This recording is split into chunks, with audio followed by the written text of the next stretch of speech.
What up, what up, what up? What up, what up?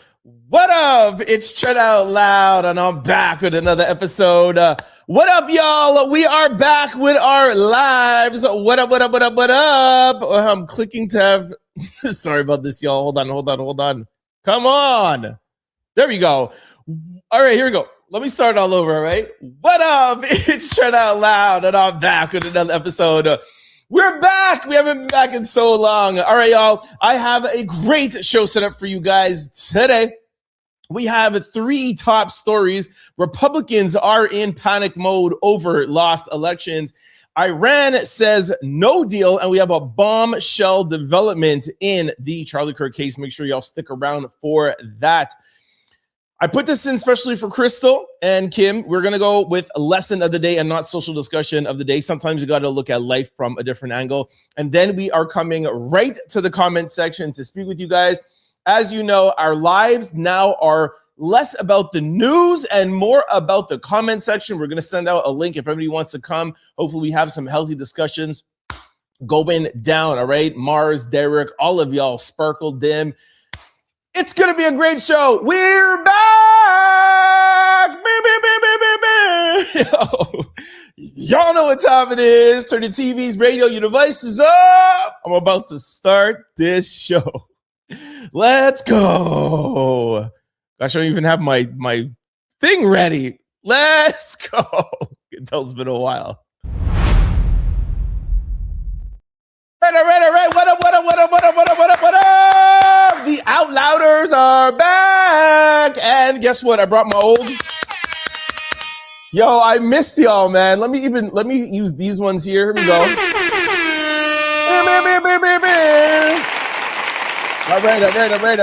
right. What is up? I know it's only been a week, but I'm used to talking to you guys live every day.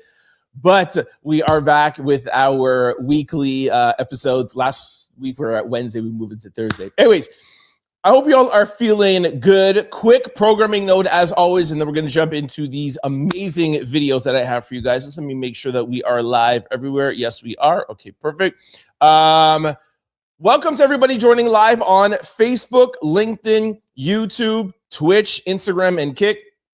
If you are on YouTube, we have 2 streams going. We have a mobile stream and we have a TV, laptop, iPad stream. If you are on your phone, use whichever one you want. The mobile version, I will look like TikTok or will look like Instagram. That's mobile. Or you could use a TV one. You'll have to turn your phone this way, okay? If you're at home, if you're on your iPad or if you're on a laptop, do not use mobile. Only use the regular one. And you could tell I have a phone emoji and an M for the mobile, okay? If you're at home, please do not go on mobile. I'll have like black here and I'll be like this big on your TV screen. You're on the wrong link. And that goes even after we're off live and we post this, all right? We'll post 2 streams. And I think that is about it. That is a quick programming note. I'm super excited to talk back with y'all. But of course, we got some business to do. Hello. You guys are gonna have to bear with me, okay? It's been a little while. All right, I can't wait to go to the comment section. I already see things are popping off in there. Let's go to our first topic. Republicans in full panic mode because they are losing elections. But trust me, stay tuned for the Charlie Kirk video I have for you guys. It's going to change everything with this case, all right? Let's go to Republicans and what's going on with them losing elections, and then we'll go to Iran. Republicans are in full-blown panic mode right now over how many elections they're losing, and they're now attacking each other publicly. Look at this. Democrats have flipped a total of 12 legislative seats in special elections from 2025 to 2026, and you can see by how much they overperformed in districts that Donald Trump won. For example, plus 32, plus 25, plus 22. Democrats have flipped all of these seats in mostly red states. And so Marjorie Taylor Greene responded to that on Twitter, saying, "I'd like to congratulate two-time congressional loser Laura Loomer, foreign op Mark Levin, and neocon murdering psycho Senator Lindsey Graham for leading Republicans into slaughter going into the midterms." She said, "I never changed. Trump and the GOP betrayed their voters." Even conservative commentator Tim Pool said Democrats are tracking for a supermajority in November as men are quitting in huge numbers. We see men checking out in every political metric from polls, donations, and viewership. Republicans are looking at these elections they are losing especially last night in Donald Trump's home district in Florida, and they are panicking. Rightfully so. The numbers are pretty bad for them. All right, so I feel like this is very interesting. And while this doesn't necessarily affect the nation and only certain districts, I do think that it's a big tell of what the midterms are going to look like. And, you know, you don't need me to tell you guys that. You know, this is what these small little elections tell us. Now, what I feel is going to be most interesting is how Donald Trump, MAGA, and the Republicans are going to play this. Do they continue on course with everything from immigration to tariffs and, of course, the war, and just go full speed ahead and do not worry until maybe, I don't know, 2 months out of the midterms, and then apply the brakes to certain things and have 60 days and come out and say, hey, we've been amazing. Here is what we've done. This, boom, boom, boom, boom, boom. I actually think that's probably what Donald Trump is going to do, regardless of what side of the aisle or fence you're on. And I am independent for those who are new here. I have always said Donald Trump is a master media manipulator. And the way that he is able to be who he is and have people not like him personally for who he is, but still able to get their vote, it's masterful. And that is credit to him and the way that he speaks to the media and the way that he knows to present certain things to you when the time comes. And that's why he was able to win the popular vote. That's why he was able to win the 7 swing states, is because he knows how important immigration was and how much of a mistake and how badly it was handled over the past 20 years with both Democrat and Republican presidents. And he just drummed that into your head over and over and over and over and over again. He talked about the economy over and over and over and over again. He held conferences where we're going to talk about an old school word, groceries. Remember that? Very simple. But when you talk in very simple languages and when you talk to people's needs, you get people to vote for their needs, even if they don't like you. So I do not think that this, we won this, we won that. I really feel like Democrats always make this mistake and feel like because they have a little bit of momentum that they're automatically going to win. And this is where the Republicans always end up winning. And that's how come Donald Trump won. You remember when Kamala Harris, she changed over from Joe Biden? It was this momentum. Oh, yeah. They forget that the real world doesn't live on TikTok and Instagram and social media and Saturday Night Live and all of this, this media. Donald Trump and the Democrat and the Republicans and MAGA, they really focus on America and their needs. And I think that's, if the Democrats continue letting these kind of things hype them up, making videos like this, I think they're going to lose in the midterms. Okay, let's go over to Iran because everybody is still talking about this war.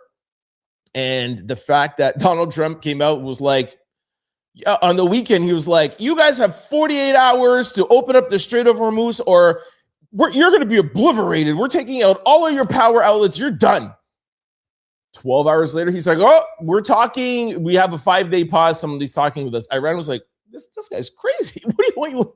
Ain't nobody talking to him. He is on True Social saying whatever he wants. We're not talking. We have no deal. We don't even know what you're saying, sir.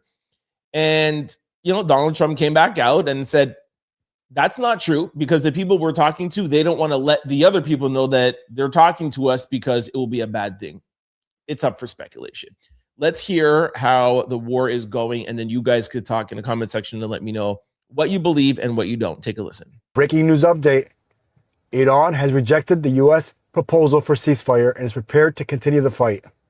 No ceasefire, no negotiations, no U.S. timetable. According to Press TV, Iran state media, they say they will end the war when it decides and only if its conditions are met. Those conditions include an end to attacks and assassinations, guarantees the war will not be repeated, compensation and reparations, an end to hostilities across all fronts, including all allied groups in the region. recognition of its sovereignty over the Strait of Hormuz. Iran is telling us that U.S. proposals are dismissed as excessive. This is not a unilateral deal. It's a regional framework tying the outcome not just to Iran, but to Lebanon, Hezbollah, Iraq, Yemen, and other allied actors. This is not de-escalation. This is Iran setting the terms. So the U.S. wants to dismantle major nuclear sites. They want zero uranium enrichment, permanent no nukes pledge, scrap ballistic missile program, cut all funding and arms to proxies, Hezbollah, Houthis, etc. I call them allies. They call them proxies. Fully reopen the Strait of Hormuz for free shipping and full IAEA access everywhere. So it looks to me there's no common ground. The war will continue. We'll keep you updated going further. Moving on, Iran announces that all American bases in the region have been eliminated, and they are now looking for hidden military personnel. The spokesperson says American commanders and troops have fled and taken refuge across the countries in the Middle East. We ask the people of countries in the region to report their hiding places.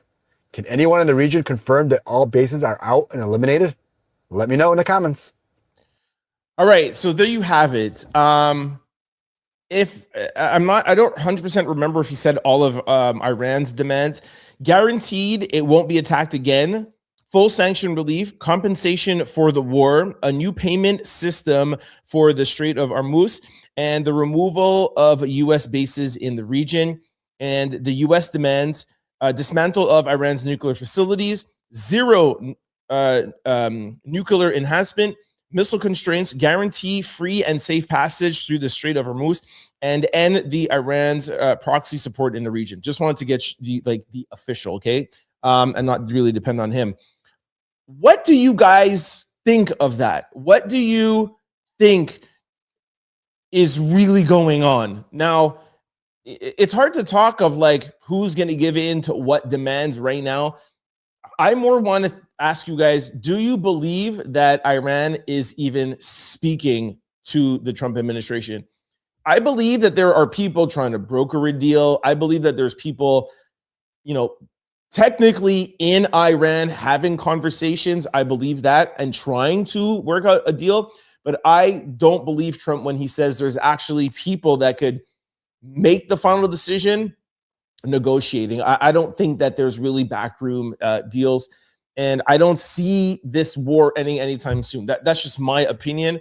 Would I love for it to end soon? 100,000%. But like I said, we'll talk about that more when I come into the comment section with you guys, okay? Now, the third thing that I want to bring to you guys' attention is a huge development in the Charlie Kirk case. This will change everything if you ask me. We have talked about this at length on this channel. Candace Owens has done a great job. Whether you like Candace Owens or not, I'm not her biggest fan, but I think she's done a great job of keeping Charlie Kirk's name in the headlines and really like blowing up a lot of the inconsistencies throughout the incident, arrest, and now future court that I think that's going to be happening in May. Recent developments is that Joe Kent, who just resigned from the Trump administration, came out and said, we weren't even allowed to investigate. We weren't allowed to look into Tyler Robinson. We weren't even allowed to look into the case. And now Joe Kent is saying, I'm willing to testify for Tyler Robinson. This is a U.S. government official that worked in the Trump administration saying, I will testify for Tyler Robinson, the defendant, and I guess to say it's not fair for you to be charged because the proper investigation from the FBI, Kash Patel, who was literally like on the ground tweeting everything all the time, he did not fulfill his obligations to the American people and the taxpayers to investigate this further. There could be more people involved, or Tyler Robinson could not even be involved whatsoever. He's never admitted to guilt whatsoever. Listen to this video and we'll talk about it on the other side. Take a listen. Take a listen to what Joe Rogan had to say. The Kirk thing's weird because now there's video footage from behind. Is that right? Yeah. I mean, the round that he was supposedly shot with was a 30-06, which is a big round. That's a round that you a moose with. Uh-huh. And it doesn't even have an exit wound. Right. It don't make no sense. It makes zero sense. Well, you hear about this Joe Kent. Yeah. Yeah, they told him not to research or investigate. Yes. So what's up with that? He said that they were told to stop their investigation. Yeah. And that they were going to handle it. And he just resigned. And meanwhile, have they handled it? Like, we haven't seen that guy, the guy who loves furries, who supposedly killed Charlie Kirk. Tyler Robinson? Yeah. We haven't seen him talk. He No. hasn't said he did it. He hasn't said he didn't do it. There's no like independent video of him talking about it. Yeah. And then there was footage of him like at a yogurt shop, Right. like way across town, like 20 minutes later. The whole thing is like super sus. It just is objectively super sus. Bombshell update on the Charlie Kirk assassination. The former director of the United States National Counterterrorism Center, Joe Kent, said he's willing to testify on behalf of Tyler Robinson in the Charlie Kirk assassination trial. Are you kidding me? This is a bombshell story, people. This is might as well him being like coming out saying straight up that like he didn't do it. This is a conspiracy. Somebody call up Candace. Get her and Joe in a room together. This is crazy. This guy just resigned because of what was happening with Trump and the Iranian war. Now he's coming out saying that he would testify for Tyler Robinson. This is fucking huge. This is a bombshell. Charlie Kirk, you think that was a hit? Or you think... Oh, I for sure think it was a hit. For sure. And he was taken out for multiple reasons. Yeah, what is the reason? He was the most influential person when it came to the two youngest generations, without question. He had the most ability to not only influence them, but to be effective and actually change their way of thinking. And towards the end of his life, he started to change the messaging that he was putting out there. People will try to say he didn't, but he absolutely did. He started to question everything that Israel was doing. He started to question all of the funding. He started to question everything that was happening with Epstein. He started to challenge the administration on attacking Iran, on the Epstein files, on all those things. He was starting to get very loud. He platformed people that were also very aware of what Israel was doing. My opinion, allegedly, is he was taken out, for sure.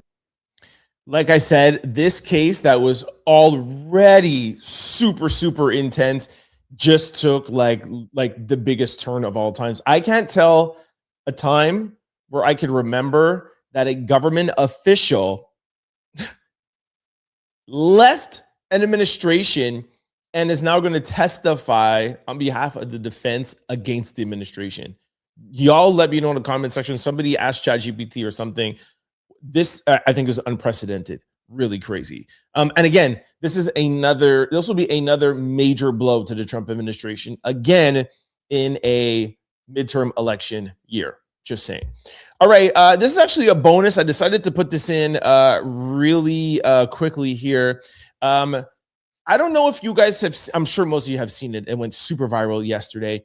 Drewski did a skit on I guess what he's calling it conservative white women. He said how conservative white women act in America. And of course it went viral. His makeup was, a la Erica Kirk. And of course, MAGA Republicans or whatever, they are having a field day with this and saying how bad it is. Here you'll see Ted Cruz says, beneath contempt. There are articles that Erica Kirk said that she finds it disgusting. It's deplorable. She says that she is going to, I think, file some sort of complaint. I don't know about pressing charges, but maybe something civilly, something in the court realm. Okay, I'm not 100% sure. And also, she made a comment about Drewski in whiteface, and she said if she came and did a video in blackface that she would be called racist. Now that I'm thinking about it, this is social discussion of the day. Sorry, Crystal. But social discussion of the day. Do you agree with that statement? Now, let's put the Drewski thing aside, whether you like it or not. You remember when he did the thing with the pastors, the church was up in arms. By the way, this is what Drewski does. It's brilliant because he's not doing anything illegal. He's doing a skit. He puts it on Instagram. He's going to get love from his base. He's going to go super mega viral. And the people who never liked him are going to hear about him and they're going to make it go even more viral. So for me, my initial reaction is, why do you keep taking the bait? Pastors, why are you taking the bait? You know, conservative America, MAGA, why are you guys taking the bait? You're making him even more popular. And then you know what will happen? 25% of the MAGA base, or even 30%, 1/3, will be like, y'all are just acting crazy. I feel like this guy is kind of funny. Probably even maybe half. So now you just gave him a new audience. It's brilliant. But let's get back to the discussion. Do you think Erica is right in saying that if she would have done blackface, she'd be called racist? Listen to my friend Elliot, who I've been on stage with 3 years in a row now at Charlemagne and Dr. Alfie's Mental Wealth Alliance. Really good friend of mine. And I literally just saw him post this 5 minutes before I got online. Listen to what he has to say, okay? It should be a crime to be equal parts audacious and ignorant. Now, if you haven't seen Drewski's recent skit, he's doing a parody of a white conservative Christian woman that everybody thinks was Charlie Kirk's widowed wife. And fine, like, let's say that that's what it is. I don't know, didn't talk to Drewski. But she responded after seeing that by saying, if I were to do blackface, I would be canceled. And let me tell you, be called racist and you'd be canceled. Let me tell you why. The history of blackface was all about oppressing black people. For example, black people were not allowed on television. Black people were not allowed on stage. So they would get white actors to be in blackface to perform. Now, the history of whiteface is not about oppression. The history of whiteface has nothing to do with historic racism. The history of whiteface has nothing to do with holding white people back from opportunities, and wasn't used to subjugate an entire population of people, which is why being in blackface is racist and being in whiteface is different. Now, I'm not saying Drewski's skit is in good taste. I'm not saying that he shouldn't have done it. I'm not that he should have done it. I'm not saying that it was a proper joke. But I am saying we have to start understanding that racism is the systemic oppression of a whole group based upon race. So it doesn't exist in the white community because there isn't a systemic history of oppression for an entire population of people in the way there are black people. So I hope, Ms. Kirk, that makes it clear. I hope somebody sends that to Erica Kirk, because I could have said it better myself. And by the way, Elliot is brilliant therapist.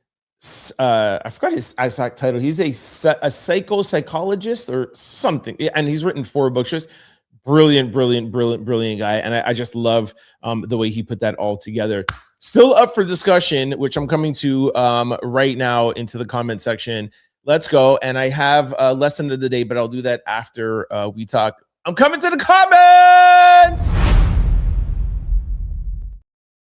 All right. What up? Hold on. Let me put on some. Yeah, we are back, baby. Back to the live shows. All right. Okay. Well, I see Crystal here. What up? Okay, let me go to the top because there's not that many comments, so we're not going to get too lost here. All right. First one is from C. Smith. Says, hey, C. Smith.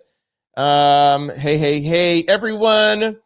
Is this Stacy? Said, hi, Trent. What up, Stacy? Missy Smith said, miss you. I was just asking about you on Instagram. Oh, you're the one who I was talking to yesterday. Very cool. Yes, I hope you got my message. And my message was, I hope you're watching the videos on the video side. I know we're not doing lives anywhere, but we'll talk about that after. I'll get to your guys' comments, and then I'll give you guys a little bit of an update of what's going on with the channel, okay? G Morris says, yes, lives are back. They are back. G Morris says, hey, out louders. Tez, what up, Tez? Says, hey, Trent, got your drink? I do. I'll go get one. If we stay on it long enough, I will go get one. Crystal says, yes. Hey, what up? Crystal said, we are back. Tammy says, yeah, it's live. What up? Kurt says, yep. What up? Crystal says, happy Friday Eve, Trent, my fellow angels and the out louders. Let's go. Hey, Trent, we've been missing you. Thank you very much. Emily. Crystal said, hey to Emily. Hey, finally, Trump gang is finally losing. Somebody said, hey, Crystal. It's dangerous how his puppets still follow him blindly, make you think he has something on them or just bullying them. Hey, Renee, what up, what up, what up? Renee said, hi, evening, angels and out louders. Sorry, not... Is this the professor? I'm so confused. Yes, it's the professor. What's up, prof? Hey, Mystery's in the building. Hey, Trent and all the out louders. Dump Trump. That's hilarious. No, this is the professor. This is professor. Sorry, Renee. Renee is Renee. This is professor. Sorry, it's been 2 weeks. My bad. What up, professor? Smiley says Trump had Elon helping him. He didn't just beat Kamala. That's up for discussion. We cannot say that. Remember when Donald Trump said, "Oh, the election was rigged"? There was no proof. Unless we have proof that Elon Musk helped him or anything else, we can't say that. We have to keep it fair. Mystery says it's 12:30 after midnight in the UK. Thank you for staying up. Thank you, thank you, thank you. Good thing I'm a night bird. Me too. I'm up all hours of the night. Timmy says, I knew Iran would call his bluff and I knew he would back down. Facts. Brizo says, Trump supporters get ready to be drafted in May. Good luck. The professor says, numbskull, dumb, dull-witted president, you started a war. We are at war. What's the strategy to bring peace? Mystery says, hey, Trent, I've removed my issues on YouTube, so I'll be able to comment on that platform. Come on, Mystery. I want can I get a comment on every single video? Y'all are the out louders. Y'all are the backbone of this channel, man. So we'll talk about that in a second. Let me get to other comments. I'm still missing the regular lives. So am I. I don't know what 8647 means. Mystery says, I'm with you on the Iran situation, Trent. Thank you. The Lotus Factor, Iran says no deals with something of their own word. I think betraying their own word. Sorry, my dyslexia. Christilla says, I don't believe Iran will give up anytime soon. This is so sad to the world. I pray for the US and the world. God help us. Totally agree with that. The Lotus Factor says it's clearly obvious something is skewing this Charlie Kirk situation. 1000%. I cannot wait for that trial. I had fun at the Diddy trial, but this is going to be the trial of the decade, at least half decade. I believe Charlie Kirk was a professional hit. I agree with you, Mystery. Somebody said ridiculous. Other person says, didn't they say Charlie Kirk's obituary was written the day before he was unalived? Crazy. When are you enlisting, Briz? Crystal said, all good, Trent. Yada said, hi, Trent. Hey, what's up? Chris says, Trump is an unhinged pathological serial liar and an incompetent idiot. Jeez, Lord. Tell him how you really feel. Kim's in the building. Kim. What up, Kim? I am so glad you're feeling well and feeling better, Kim. Sin Karate says Iran is nuts. Hey, nobody said that they weren't, but we're talking about Trump and what the heck he's doing. Hit Dog Walhalla. Drewski is for the culture. G. Morris. Renee says, thank you, YouTube gods, for Trent being live on Thursday night.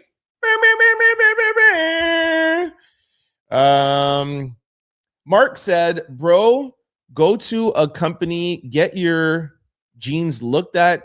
You're not black, maybe a tiny bit. And it's a shame you will something embarrass the rest of your genes. It's not all about black and white, bro. First of all, what the heck are you talking about? What did I say about black and white, A? And B, how do you know what I am and what I am not, sir? That's colorism. You're going to judge somebody by the shade and the color of their skin? Shame on you. Anyways, those kind of comments don't get a reaction out of me, but nice try though, sir. Then Master says, I'm sure Erica herself low-key laughed at that Drewski skit. Of course she did. Hip Axe says, hey, Trent and the Out Louders, happy Friday Eve. Oh, yeah, I forgot to yell that out. It's Friday Eve. I got to find a good way to announce Friday Eve because we're going to be here every Thursday. Like, it's the... I don't know. I'll figure something out. Next one says, Kim says, what up, Crystal, Taz, Emily, Renee? Hope all is well with everyone. Miss y'all. Carlos says, did you libtarbs even ever use logic? Renee says, hey, Kim, praying you are well. Crystal says, hey to Kim, etc. Renee, all is well over here. Well, even Smiley's back here. Elon stated himself that it wasn't for his help, Trump would have lost. Hold on. Let's just be clear on Elon's statement. And trust me, I am no Elon Musk fan. Elon Musk said if it wasn't for his help in the sense of money, in the sense of campaigning, Elon Musk never came out and said, yo, he played with the computers and did stuff and got him to win illegally. Let's just be clear. He gave him a lot of money, if I'm not mistaken, like $250 million, but he never came out and said, yo, I'm going to help you commit election fraud and no one's going to know. That's what the other comment earlier was alluding to. Renee says, I thought Elon said on X that he cheated for Trump. Come on, guys, seriously. If he did that, and I'm not saying he didn't, but if he committed voter fraud, do you think he would come out and say he committed voter fraud? He said if it wasn't for him, Trump wouldn't have made it, meaning that he helped him with his brand, helped him with his money, and helped him get along. Maybe he did help him with the machines, because the reason why that all started is 4 hours before the election, he had this like app on his phone that was like, okay, you won, don't worry. And he said it before whatever, the legacy media projected the winner. That's not saying that Elon committed voter fraud or helped with the machines. Again, I'm not saying he didn't, but legacy media has to wait for certain things. They have to wait for polls to close. These are people that have licensing and there's things that they have to do. Even if they know that Trump won, they can't say that over the airwaves. Elon Musk can have an app that surveys and polling or whatever and says, yeah, Trump, you're going to win 4 hours ahead. Not caping for him at all. Like, y'all know I drag Elon on the time all the time, but let's talk facts, all right? Taco again on tariff, ICE, TSA, and the Supreme Court judges. That's facts. Mars is in the building. I was about to say, yo, where is Marzipan? Uh-oh. I thought I broke it. What up, Mars? Where's Derek at? We need some like arguing in here. Nothing substantive will happen. Capital be damned. All right, you guys are just saying hi to each other, Professor Stitch misses you guys. Tiffany says, hey, everybody finally caught a live stream. Hi, Tiffany. Welcome. All right, Kim's saying hi. Mystery says, I will be away soon for 3 weeks. I remember that. You're going to Jamaica, right? I'll be in your hometown of JA, but we'll try to stream the show from abroad, but the internet will be patchy. Don't worry. My uncle just came back last night or 2 nights from Jamaica. He was able to watch my show out there. You'll be fine. Don't worry. Renee says, you're a black man in America. No, I'm a black man wherever I go. All right. Don't let that other comment fool you at all. All right. I'm black. I'm blacker than most black people. All right. I'm black in my heart. I'm black in my soul. I'm black for my people. Okay. I'm a descendant of maroon Jamaican. All right. We don't play about our culture and about our people. Don't play with me. From U.S. Virgin Island. Hello. I don't know how to pronounce that name, but thank you from Virgin Islands. Gary says Charlie Kirk isn't capable of looking better in life than Jesse. They want a holiday. I don't know what that means. Mars says Elon called the win before we knew. Yes, I just explained, Mars. Like, again, not taking his side, but I explained that we didn't know because we're waiting on Fox, CNN, ABC, NBC, and all that, they cannot call it while the polls are open. They have to wait for the polls to close. And when people are counting in, Elon Musk is a tech gadget nerd. It's very easy for him to say on Twitter or say, I don't even think he put it on Twitter that he won. I think he just said to Trump, yo, I have a data following and you won. It doesn't mean that it was official. So again, we have to be fair. Donald Trump said for 4 years, Donald Trump still says till today, yo, there was election fraud, Joe Biden cheated, et cetera, et cetera. It's been looked into. There was no judge, no court cases. They never said that there was any fraud. So if we get on Donald Trump for not having any evidence and not having any court wins, judges, then we can't say that about Elon Musk, because Elon Musk said in a room, yo, you won. If there was voter fraud committed, you have to bring the evidence, you have to bring it to court, and you need to prove it in court for me to say that, or for you guys to say that, if you want to be fair. If Donald Trump can't say it, you can. Just my 2 cents. Miss C. Smith says, I will start liking and leaving comments under all your YouTube videos. Bah, bah, bah, bah. Let's support the Out Louders. Thank you very much, Miss C. Smith. Mars says, hey, everybody.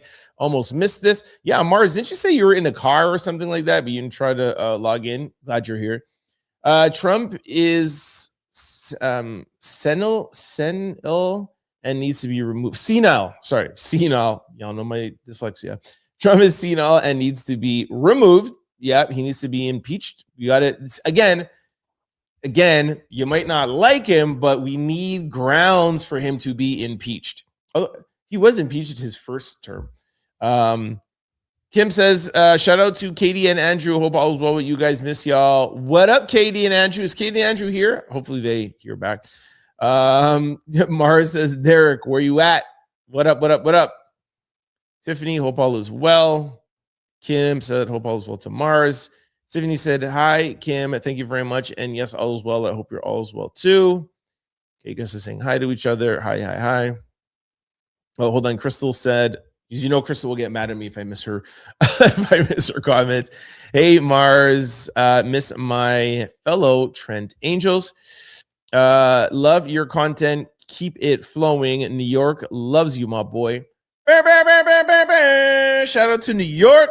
We'll probably be there April the 9th, coming down for the Diddy appeal. Yeah, we'll see y'all in Manhattan.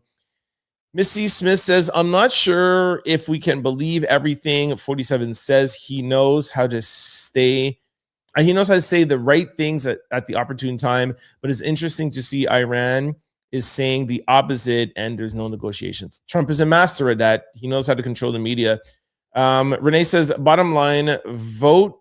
It starts at your local level. Your vote does count, so let your voice be heard.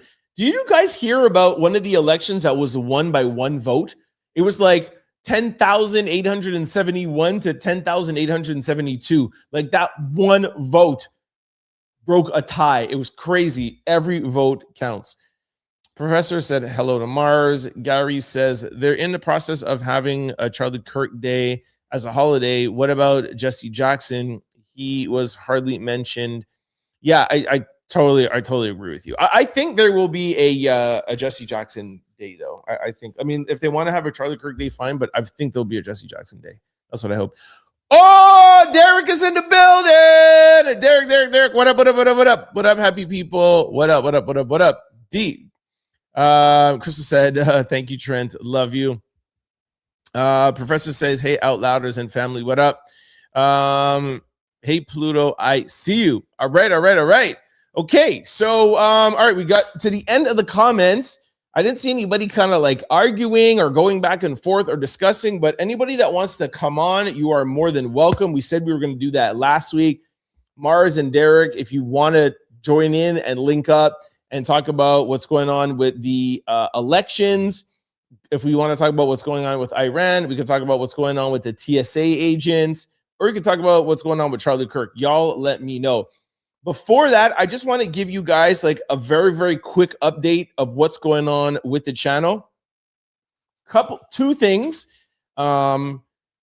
A lot of people have said to me that they don't get notifications every time I go live or post a video. Crystal just told me that yesterday.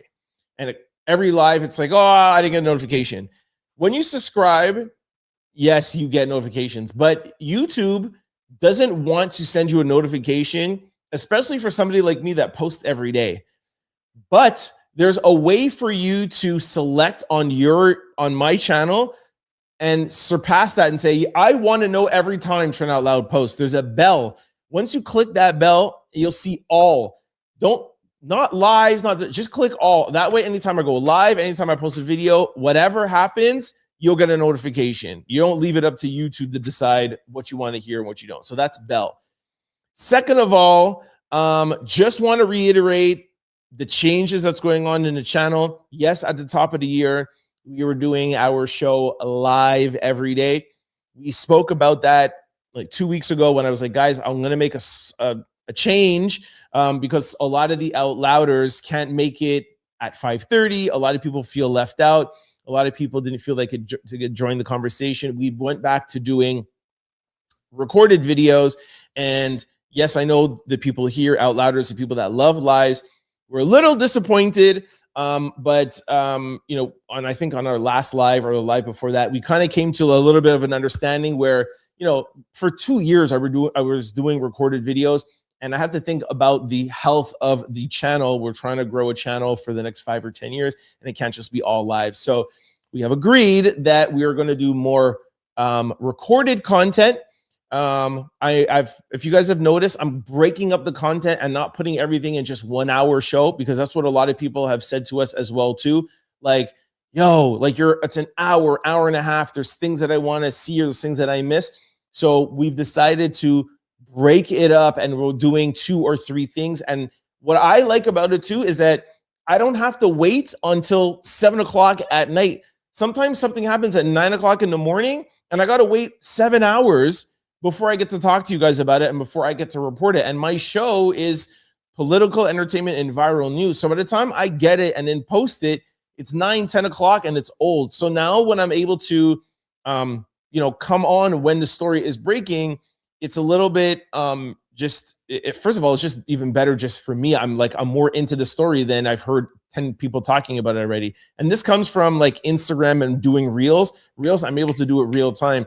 So for me, just as a journalist, as a broadcaster, as a content creator, I'm hearing something and I would have to wait all the way to put it into a show. So just trying to give you guys some insight of why you'll see the recorded side changing. I know we went from lives and now like even just the recorded show is not a full show, but just like when I was doing the Diddy trial and I was able to talk to you guys in the morning, talk to you guys at lunch, talk to you guys after the trial, and then talk to you guys at night, that's what I'm trying to bring back. For me, foremost, I mean, it's my channel. I'm the content creator.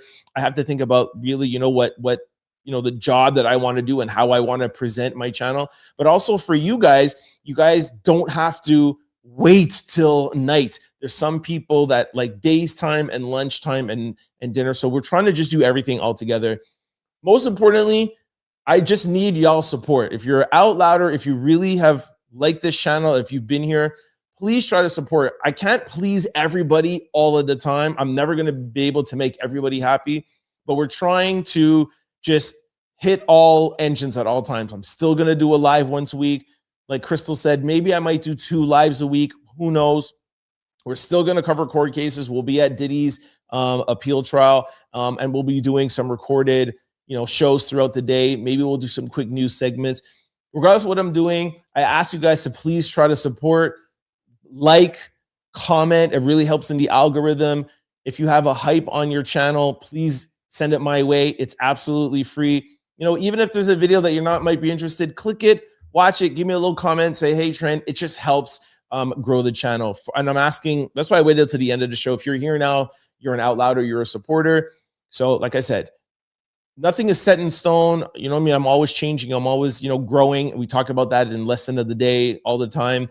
I've done that with my stores. I've done that with this channel. This show started out as a podcast and it grew into news, etc. I'm a man of change. So I just ask while we're doing these changes that you support. You'll also see some changes in the thumbnails. That's another thing that I'm trying to get a little bit more up to date. It used to just be like 3 pictures. You'll see that I've been trying different things, fooling around with colors, fooling around with like putting arrows and stuff. Again, 2026 for me was, okay, you're up here, you have followers, you have this or whatever. I'm trying to work on the branding. Again, I'm just asking for patience as we work things out. You know the channel, you know the vibe, regardless of the thumbnail, regardless of how we record, whether it's live, short form, or whatever. I just ask that you try to support your boy while I'm going through these changes. And I'm sure within the next couple of months, I'll settle in and find out exactly how I want to present this brand to you. So continue to like, comment, subscribe, hit that bell, take all the notifications, comment, and like all of your favorite YouTube hosts post. All right.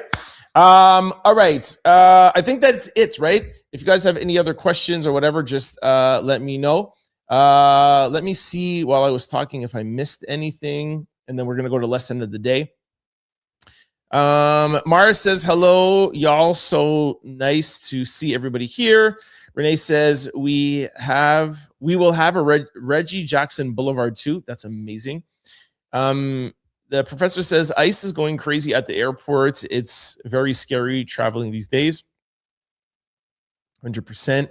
Sorry, I just want to make sure I didn't miss anything. Derek says, nice to see y'all too. Hope everybody is doing well. Renee says, make sure to hit all. Yes, hit all. We will get all notifications. Thank you. Mars says, I got 0 notifications, but sometimes I don't even see the red dot to indicate you are live. Same with Don Lemon's channel. All right, well, look, I have talked with YouTube about that. There's only so much I could do and you could do, right? If I go live, if I post something, if you know that you're subscribed to the channel, you know you go to that bell. Do me a favor, go back to the bell just to make sure. Maybe you think you selected all and you selected something else.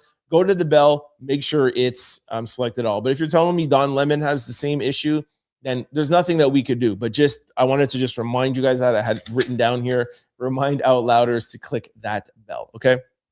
And just know, you guys know I'm a scheduled person. There's going to be recorded videos throughout the day, probably even sometimes on the weekends. Y'all know Saturday, Friday night, I'll be doing my thing. So Saturday might be a little sketchy, but Sunday through Friday, there'll be videos here for you guys. I'm here to entertain. I'm here to keep you laughing. I'm here to keep you informed, etc., etc. And you know me, I'm on my schedule. I did 5 days a week lives at 5:30 to 5:45.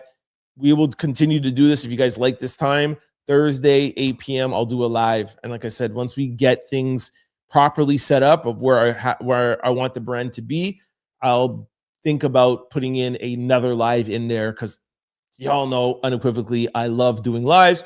But just, again, for the brand and just for everybody, we're trying our best to make sure that everybody feels inclusive, okay? Derek says, Trent, doing a good job keeping us up to date with the latest news. Thank you, my brother. Though you've been dragging Jay a little too harsh. You know what? I was thinking about that today, like doing that video. I really hope that it doesn't come across that way, to be honest with you. I think pretty much in every video I say Jay's in my top 3, top 5, whatever. I have a tremendous amount of respect for Jay-Z. But, those think pieces are just real, and there's been a lot of things that have come out over the past year and a half. Just like when Jordan, that thing with Michael Jordan happened with the ice, whatever, and the teammate's son, I questioned it. Same thing with Diddy. I questioned it. Then I questioned the judge at the sentencing. Like, that's just who I am. I'm a facts and receipts guy. This show should be called the Trent Out Loud Facts and Receipts Show. That's just all how I base my feelings on. So I hope when you watch those videos, you watch it in its entirety. And I'm really asking you guys, like, what do you think? And again, that's why it's important to comment. Correct me if I'm wrong, saying, hey, Trent, I see where you're coming from, but this. And again, the one that I just made today, I'm like, okay, you're coming back to rebrand. I told you guys that before the GQ interview. He said it in the interview. I was right. He said 2025, I was on defense. 2026, I'm on the offense, meaning that he is going. So he is trying to have us remember who he is or who we thought he was. And I'm just questioning, can he do that while not answering the questions? Can he do that through music? I don't think in 2026 he can. I do not think that a hit is going to make people forget about the Epstein files. That, yes, we know that he wasn't in. It's 1-800 number. Anybody could have called it, but he was there. More importantly, he was actually very good friends with Harvey Weinstein. We do know he has albums and tours with R. Kelly, and he was homies with Diddy. That's 3 really bad people. You know what I'm saying? Like, I don't know. Tell me something about that situation. I just want to know how you feel about that. What does that mean about your judgment? Or were you just as shocked as everybody else? I'm just saying, I don't think that he's going to be able to change the perception without addressing the situation. Him and Beyonce have famously stayed tight-lipped and they don't say anything because they're hoping that their brand, their power, their legacy, their stardom will make you forget. And look, Beyonce, it's a little bit easier. She's an entertainer. She could put out music, 3 different genres. Cowboy Carter, she did dance. Now we're thinking this 3rd one might be rock and roll. She's a performer. She could dance. She has beautiful dresses, gown, costumes. It's easier. And she was not the one attached to these men and these lifestyle. Jay-Z, he's a black man. He gets up on stage and he has a mic and he raps and he wears a toque and jeans. Like there's not, Jay-Z doesn't have as much distractions as Beyonce. Beyonce's still getting a lot of backlash because that's her husband. Remember, I showed it to you guys. They both lost. I think Beyonce lost 20 million followers on Instagram and Jay lost like 4. You know, there has been talks that, you know, some brand deals are kind of like, I don't know if y'all have the power because they're tied together. All I'm saying is that I hope it doesn't come across that I'm dragging Jay, more that because we don't have any evidence and everything is hearsay, I would like to see him remind me or confirm to me the person who I thought he was 10 years ago, because all these allegations and all the people he was connected to have been, not all, but those 3 have been found guilty. And I just want to know. I just want to know. And my biggest question is, why won't you take the DNA test for Ramir? Why? It's been so big. I understand a frivolous girl coming now, but Ramir has been so long, so drawn out. The godmother, this, whatever, just because of his mom's age and of how old he was, how old the mom would have been. That's so, like, I'm not saying it's clear, but these are some of the questions that I want to hear him answer. Again, not dragging him, just thinking. But I appreciate that, though. Kim said, what up to Derek? Aaron says, this isn't a real job, right? I don't know exactly what you're talking about, but yes, 2 lives a week from Mystery. Derek is saying hi back to Kim. I used a hype. Can anyone see anything? Thank you very much, Professor, for your hype. Chris says, of course, Trent, I'm always supporting you. You already know your Trent Angels. You put trans angels. I think you meant Trent Angels are riding for you. Or maybe you meant trans angels. Hey, I don't know. Your lifestyle, Crystal. I'm just joking. Derek says, take your time. We stand in with you a step at a time. I appreciate you, my brother. Thank you. And I've been here before. When I had my stores and I had one store and it was a certain type of thing. I was selling long tees and do-rags. And then I was like, getting clothes from New York and just selling it actually out the trunk of my car, then to a basement of a tattoo parlor. And I had my first like brick and mortar store, and I was just selling like, mixtapes, do-rags, long tees. And I started getting into brands. People were like, oh, you're selling brands now? What happened to the do-rags? And then I started selling snapbacks. What are you, lids now? You're selling snapbacks? What about fitteds? And then I ended up becoming a sneaker boutique and growing and having a national brand. Change is hard for the entrepreneur because you have to think about yourself. You have to think about your creativity and what you want. You also have to think about the customer, and you have to blend those two things and make changes and progress. In business, if you're doing the same thing for more than 2 years, you're making a mistake. And if you're doing something today that you think is going to be good in 2 years from now, you're making a mistake. You always have to be thinking years ahead. So if me doing, whatever it is I was doing, do I think that will fit 2 years from now? I don't. I have to change now. So I am changing to be ahead of the curve. That's how entrepreneurs succeed. So yeah, I've been here before. And some people might say, hey, I don't want to watch anymore because I watch lives. Vice versa. Some people say, you're only doing lives now, I want it recorded. So I might lose some along the way, and that's fine. But I really, really love and appreciate your support. I appreciate you guys. Crystal says, and Trent, when and where are we having the Out Louder barbecue? I don't know, wherever you guys want to, man. Well, I'm down to do something this summer, I swear. Kim says, I hear what you're saying about the lives, but I feel like, I'm sure that will continue. Mars says, Derek, I have a lot of questions for you. A lot? Okay, sorry, I got you talking a lot. Derek and Mars, do you guys want to come on, or you want to wait till next week? It's up to you guys, but hold on, let me just see something. The professor says, yes, where's the barbecue at? Derek says, haha. Sure, share your questions. I'm here to share my thoughts. Kim says, the lives were building the platform a lot faster than the short videos. My opinion, I could be wrong. Kim, I totally love you. As you know, I'm the one who sees the analytics. These short shows, the recorded shows, grow the platform more than live shows. But that's not why I did it at all. There's two. I don't even want to get into analytics. I don't want to get into analytics. There's things that lives will do. There's things that shorts will do. That's why you'll see YouTube was built for recorded content. YouTube started doing lives because Twitch came around, Kick, etc., and streamers started. YouTube's base is not live, so it can help in certain demos and certain areas, but it's not the base. And more importantly than just growing, my base, my subscribers, the majority of them, 95% of them, subscribed before I even went live.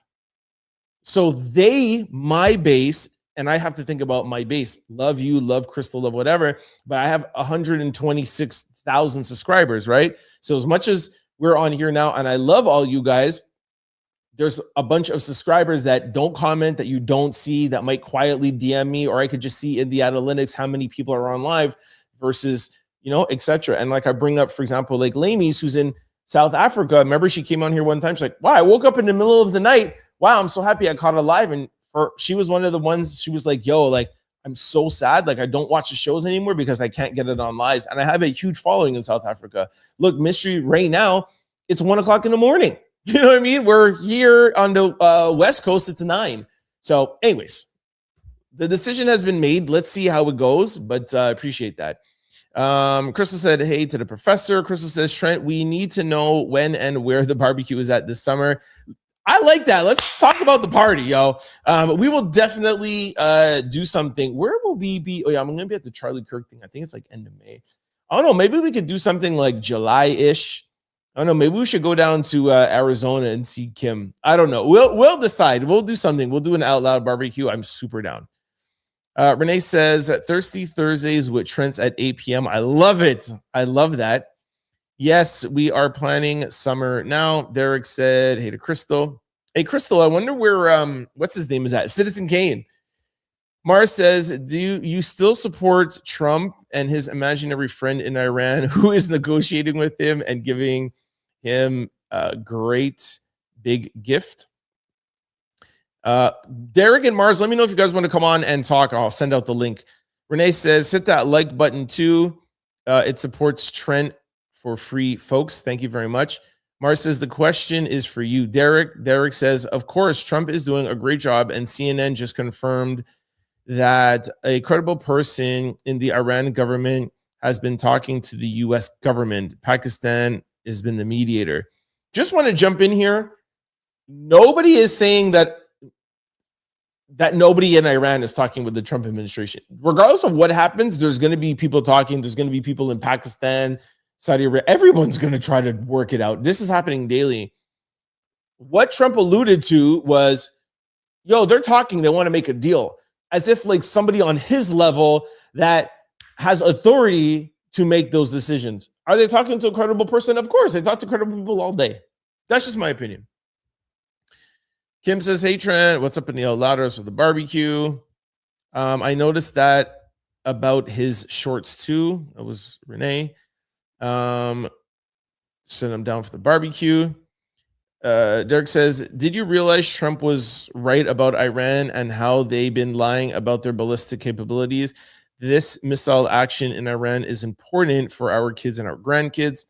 Renee says, Trent, you know why Jay isn't taking the test? Tell me, Renee. Derek says, taking a DNA test for Renee would open up a can of worms because everybody who looks like Jay would ask for a DNA. Okay, excuse me. Do you know how many people on a daily ask every celebrity for a DNA test? Just because if he takes one doesn't mean that he has to take any other one. That doesn't mean anything. You think that Jay-Z has never been asked to take a DNA test? This happens to people all the time in the entertainment industry. Trust me, this is not alleged. This is 100,000,000% fact. And there's some that have to. There's ways. I won't even talk about it. But there's ways that you can. What I'm saying is that for the perception, you see how you guys knew right away? Like the perception is that out of this one, for the past 15 years, he hasn't taken it. I'm just saying, if I was Jay to kill the talk, I would take Ramirez. It doesn't mean it's not like it sets a precedent. Like, oh, he took this, that means he'll have to take 200. Paternity tests, DNA tests do not work that way. It is up to the person, and you either have to voluntarily say yes, or there could be a court order. So it's not going to open up a can of worms at all. I can guarantee you that. You're right, Trent. So much drama around Jay-Z. It will be hard to come back from that and do shows. Now, listen, the shows will do well. Yankee Stadium will do well. There's going to be people, bots that buy, resell, or whatever. The shows will do well just because we live in 2026. People want to Instagram. People want to say, yo, I went to the show. How many people that can fit in Yankee Stadium? Let's just say 100,000. Let's say 200,000 can fit. That's 200,000 people, sir. There's 100 million people, 200 million people that have an opinion about you. And that was what the think piece is. Like, just because you do a concert, it's not going to change perception. And there's people that will come to the concert and still think that of you. Like, this Ramirez thing is a little weird. Yeah, that Diddy thing was weird. Oh, well, I'm still going to go to a concert. But that doesn't mean that they'll necessarily buy their merch, that they'll buy their albums. That doesn't mean that they're Jay and Beyonce don't make money touring. That's not where they make their money. That's Jay-Z is not a billionaire and worth $2.5 billion because he could sell out Yankee Stadium. That just gives them pocket change, pocket cash. They make their money off of influence. The reason why Jay-Z is able to strike a deal with the NFL is through his influence, his cultural relevancy. That is how you make money. Beyonce putting out those albums is just to show her power. So they could go back to brands and say, look at what I can do to the algorithm. Look how many people I can get to listen. They don't care. Taylor Swift makes money because she writes. Taylor Swift is the first one to become a billionaire, not out of any other investment. Jay-Z is diversified. Jay-Z is a business man. He told you that. I'm not a businessman. I'm a businessman. Trust me, this tour, 30th anniversary, 25 years of Blueprint, potentially a new album. Yes, there might be some money issues, and this might help with a little bit of their cash flow. But the reason why they have money issues is because they're losing cultural relevancy, and cultural relevancy is what enables them to have these investments and get them in these doors. power and influence is way more important than money at their level. Crystal says, I can't believe I put trans angels to, but autocorrect. I know what you meant. I hope Beyonce doesn't have all her eggs in Jay-Z's basket. Akila said the game doesn't need Jay-Z anymore. He retired like 2 times already. That's facts. Says I hear what you're saying, aren't you?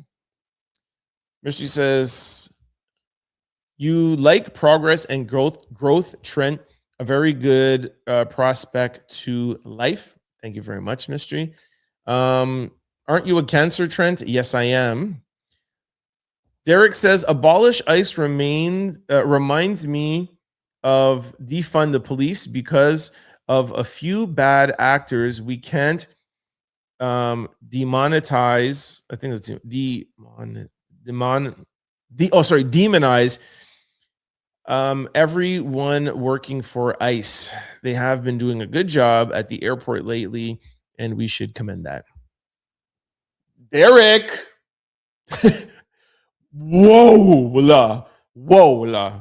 We're not gonna just be like, oh, they've been doing a good job at the airport after what they just did in Minnesota. Y'all know I went out there front line. I was outside of the ICE headquarters. I went to Renee Good's, whatever you call that place, where she got unalived, her memorial, her resting, whatever. Where Alex Pretty, let's not let the past 3 days of ICE be the poster child of ICE, please. And you can also check on my page that I have put up 2 or 3 videos of ICE arresting people at the airport. So let's not get ahead of ourselves, sir. Crystal says, so that means your birthday would be between the second half of June and the first half of July. Yeah, somewhere between there. That would be safe to say. Mars says, I'll come. Thanks, Mars. You better, what better way to celebrate your birthday than with your mother, of course, and your angels? Totally agree. That. Can you imagine we have like a yearly out louder thing? That'd be so crazy. Kim says, okay, thanks for the clarification. You're welcome, Kim. What's going on? Cuz, yo, what up? Authentic stick streamer. What name is that? It sounds weird to say that to my cousin. What's going on? Cuz July barbecue for the win. Wink, wink. Crystal says, Derek and Mars need to come on and debate right now. I asked you guys, do you guys want me to send a link? Do you guys want to come on? Let me know in the comments. As soon as I say that, then yes, you guys are talking here. Everyone on Trump's levels are all, that's why it's quite tricky and dicey just revealing who is talking from Iran because they become instantly targets of Israel. Okay, Derek, that's a possibility. I'm not going to say it's impossible. Derek, the fact that Trump and his regime have control over mass weapons of mass destruction scare me. The U.S. should not have them with Trump and MAGA in control. You see, that doesn't scare me, but whatever. Where's my girl Mars at? Renee says, Sean Carter could quietly take the DNA test. He isn't taking it because of the age difference. I agree with you, Renee. Derek says, Jay-Z slang about his son in a song, This Can't Be Life. And I think he was referring to Ramir. Yeah, that's what Scarface, This Can't Be Life. This can't be left 100%. But why would you not take the DNA test? Bro, I would start out my whole marketing push with that. You know what I'm saying? Like, I'd be like, boom. Anyways, let's just not. I don't want the whole conversation to be about Ramir. Renee says, give that young man closure. Give him the DNA. Yeah, all 3 nights have sold out, haven't it? Yes, all 3 nights have sold out clearly. Trust me, if there is anybody who can pull a great comeback off, it would be Jay-Z, though age could be the biggest obstacle. I don't think age is the biggest obstacle. I think what he went through in 2025 is the biggest obstacle. Nicki Minaj is a huge obstacle because now she's with the Republicans. Nancy Mace just said last month, I want Jay-Z to talk with the Epstein committee. By the way, Jay-Z is in the Epstein files more than just the FBI. The FBI, that file or that case, that was only like one accusation about SA and the R word. Go to the site and type it in. He's still in there. Nancy Mace said that she wants him to come and talk. Do you actually think that Nicki Minaj, 50 Cent, just those two powerhouses alone, forget about Tasha K, forget about academics, forget about Flacco, forget about the 100 other content creators, 50 Cent and Nicki Minaj, you don't think they have something up their sleeve for when the album drops, the night of the concert? You don't think the night before they're going to have something for Jay-Z? Are you crazy? You think Nicki Minaj told you, like, for 2 months straight, I'm not going to rest till I bring down Rock Nation. I'm not going to rest till I bring down Jay-Z. 50 Cent has said it. You think they're just going to sit down idly and let Jay-Z celebrate Reasonable Doubt, celebrate The Blueprint, celebrate potentially an album with him on it? Look what they did to him when he wasn't doing anything. He's out here doing promo. I guarantee you the attack, we haven't even begun to see it. And that is why I think in that GQ interview, he was like, beef doesn't need to be in hip hop anymore. The man who had, prior to Drake and Kendrick, the biggest beef of all times. The 4 pillars of hip hop are gone. Breakdancing, graffiti, the DJ, all gone. Yeah. Battling is gone. Even the Breakfast Club today was like, yo, nah, man, we need battling. Like, I haven't heard one person that agreed with that. But why doesn't Jay want battling? Because he is not going to come and battle anybody now. People are saying stuff about him, so he wants to be the kumbaya, my lord, kumbaya. Please, everybody, can we have peace? Because he knows what he's about to do. He knows what he's about to try to do. You don't think he's in the background like, yo, Drake, yo, come on, let's not beef, bro. Yo, Kendrick, call Drake. Yo, 50, I think we should put the... Yo, when people start going at your money, that's when you start, kumbaya, my lord. Jay-Z's from Marcy Projects, bro. Came up in the 80s. You know what I'm saying? 80s hip-hop. He was there at the origins of it. I don't believe that at all.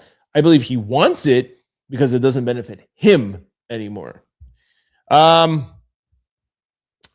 do you say? Hold on. Trust me. Okay, yeah. Next one is Renee says, could the rumors be true that they are coming out with a joint album in May 2026? Yeah, I put that on the page. You guys could go check that out after this live. I did a video on that. And by the way, also too, guys, just FYI, since we're talking about it, I love doing the show, right? The thing with the show sometimes is that you have your today's stories and then you have quick news. But the thing about doing those, like the video that I did today, I'm a thinker. So like these like one-off videos are like think pieces. And I get to sit down here and I get to just tell you how I'm feeling and what I'm thinking. I'll bring up a video and then I just get to talk. If you go on my YouTube and scroll all the way down, that is actually how I started this channel. It started out as a podcast where I interviewed people. Then I was like, I can't be depending on people. I want to do something once a week. People canceled or whatever. Then I said, you know what? I'm going to start Trent Out Loud weekly news. That's how it started. I said, I'm going to use the news as my guest. And then I was like, all right, nobody's watching. I said, you know what? Instead of doing weekly news, I'm just going to do a story for the day. And I would come on here and I would talk for 10, 15 minutes and I would take one subject and I'd just be like, this is my opinion. This is what I think. And I did that for like, I don't know, a year. Then I would cut it up. I'd put it on Instagram. So kind of getting back to my origins. Again, not saying that I won't ever do a show or do whatever, but just feeling things out. Anyways, sorry, I'm getting sidetracked. But yeah, I did a think piece on that joint album. Check it out. And yes, it is true. We heard the rumors. Derek versus Trent mystery says that. Now I want Derek versus Mars. And again, I'm going to say it. Mars, if you want to come on. Derek, if you want to come on, just say yes. I'll send out the link. Professor says, Kim, how warm is Arizona during the summer? What? How warm is Arizona during the summer? It's the desert. It's a sauna. It's amazing. Actually, you know, if we're gonna go somewhere, I'd like to go somewhere I've never been. Let's go to New Orleans. I want to go to New Orleans so badly. Missy says Derek was doing so well until he mentioned the Ice Asians. Yeah, bro, that was a stretch. Renee says hot but dry heat. Exactly. Kim, what part of Arizona? Loving the puffball, the exclude hat. Yeah. I had to give my braids a break, man. I had to give them a little, Woo! Yeah, thank you.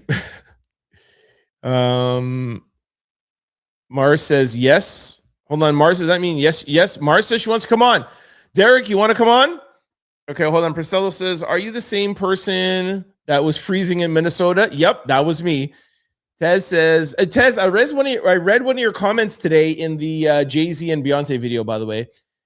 Tez says, you were invited to go, but you actually decided to go to Keefe D's trial. What? You were invited to go, but have you? I know you've been invited to go, but have you actually decided to go to the Keefe D's trial? Yeah, I'm not too sure about that yet because I want to go to the Charlie Kirk trial. We'll see. Derek says, Mars, you weren't scared when Biden was in control of nuclear weapons. Come on. Easy says, but if they weren't watching the lives in the first place and then they were only watching pre-recorded ones, then they can still keep watching free recorded ones when they watch their run of the lives. Yes, that's what I thought.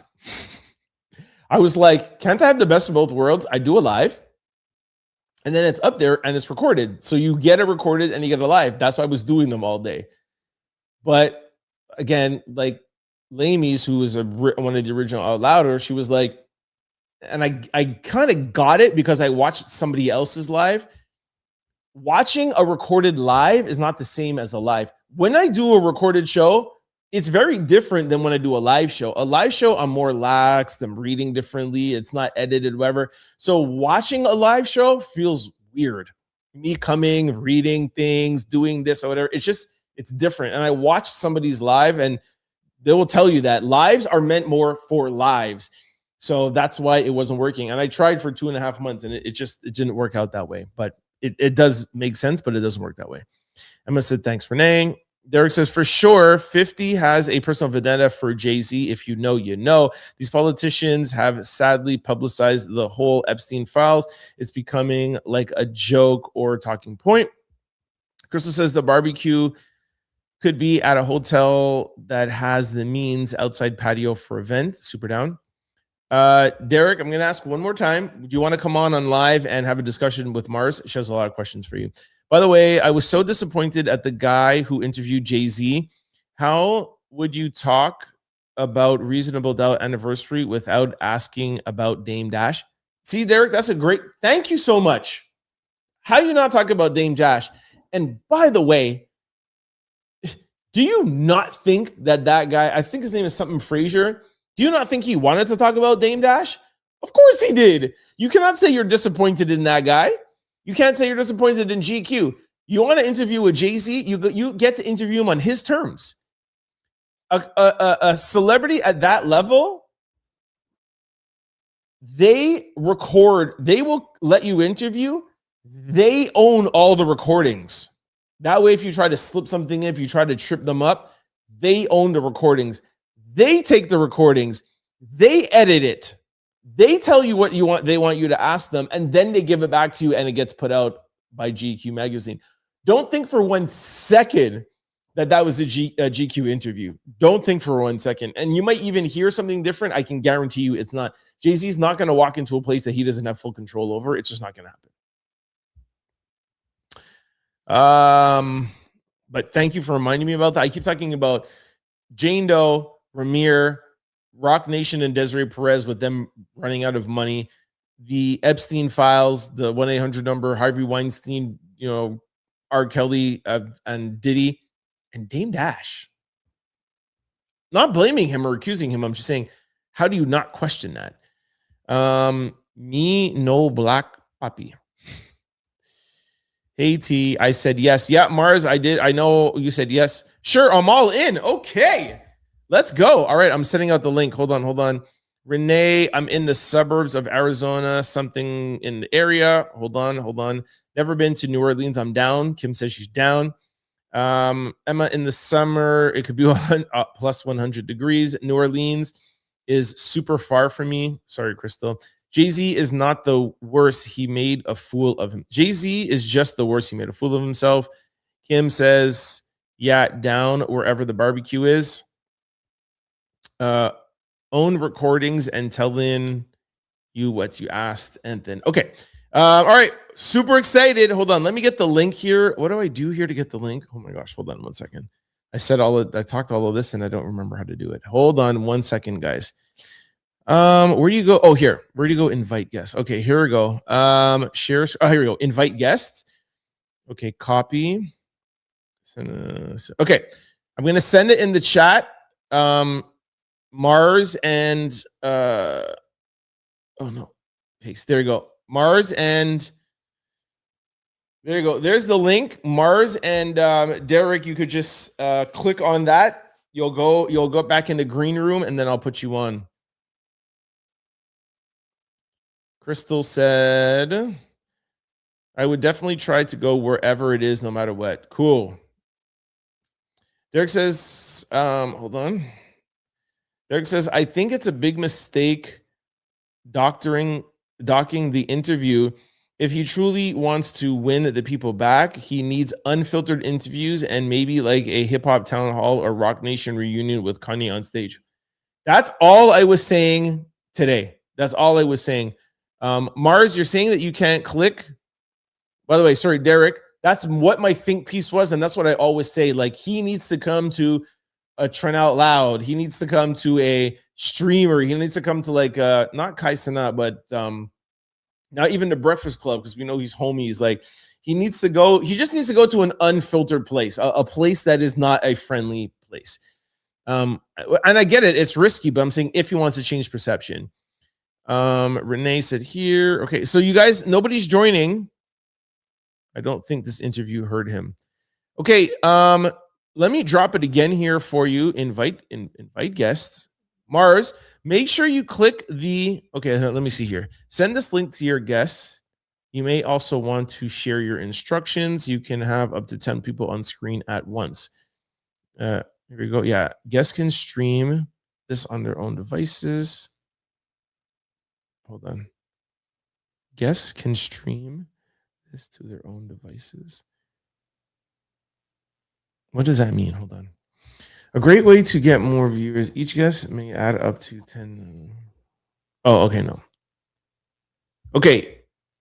Let me try to send it again. What do you mean it's not clicking? Make sure you guys click the YouTube one. Don't click the Kick or there's a Kick, Twitch. Click the one that has the YouTube logo. How I'm seeing it, it's the first one. I think how you guys might be seeing it, it's the last one for you guys. Click the YouTube one.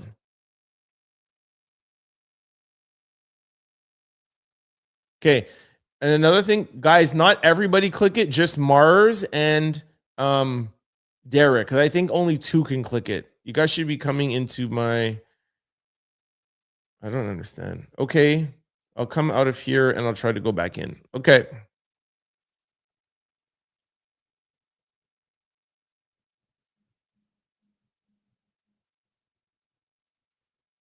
Let me just make room. We did this before. Remember, even Kim came on one time on her birthday. I'm doing the exact same thing. Again, just remember, only click the YouTube one. Click this one. You see, this one has the YouTube. This one is the Kick. This one is Twitch. Click this one with the YouTube logo. Click this one. Or depending on how it is.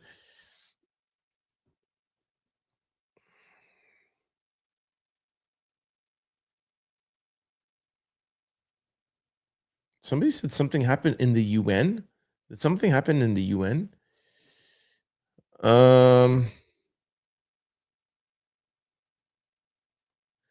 Derek, are you able to join? Share your stream large ink. Here we go. Professor, I'm in New Hampshire. I was thinking somewhere in New York. so I could take a road trip. That would be awesome. New York would be cool too. I think New York is kind of like local for everybody. I'm down. I'm putting it again here. I know you guys see it, but I just putting it one more time. I don't understand how like it's not working for anybody. That's crazy work.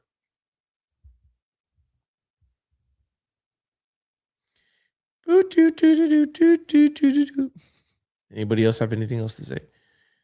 Derek says it's not working. Derek, are you still there? Kim says, I could do New York. I got fam in Jersey and in New York, so let's go. I'll be in New York this summer. So I feel like New York is like very central for everybody. Y'all know I have like family out there too. Crystal says, willing to drive for 7 hours or 8, but anything else I'd have to fly. Professor says, yes, I have family in New York City. Oh my gosh, are we really doing this? That's gonna be so cool. The Trent out louder barbecue. Okay, Mars, Derek, where y'all at? Derek says, don't ruin the vibe. Keep it rolling. Where y'all at? I know there is no vibe because nobody's. What do you want me to read? What do you want me to talk about? Give me something to argue about, and I'll talk about it. Man. I'm sure 50. What? I'm sure 50 didn't expect the Mark from Tiny. The Marcoon from Tiny. I don't know what that means. Okay, guys, who is joining on here? What is going on? And if not, give me a subject to talk about. What do you guys think about Drewski? Do you guys think that the Drewski parodies are really that bad? Like, I just don't know why people fall for it all the time. It's ridiculous.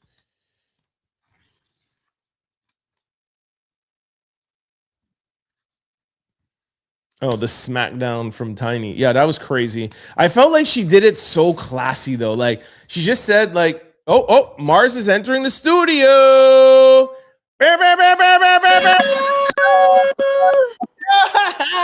Yo, Mars is back in effect. How are you doing, everybody? I need to bring in the real horns. Hold on. Well, Mars is in the building.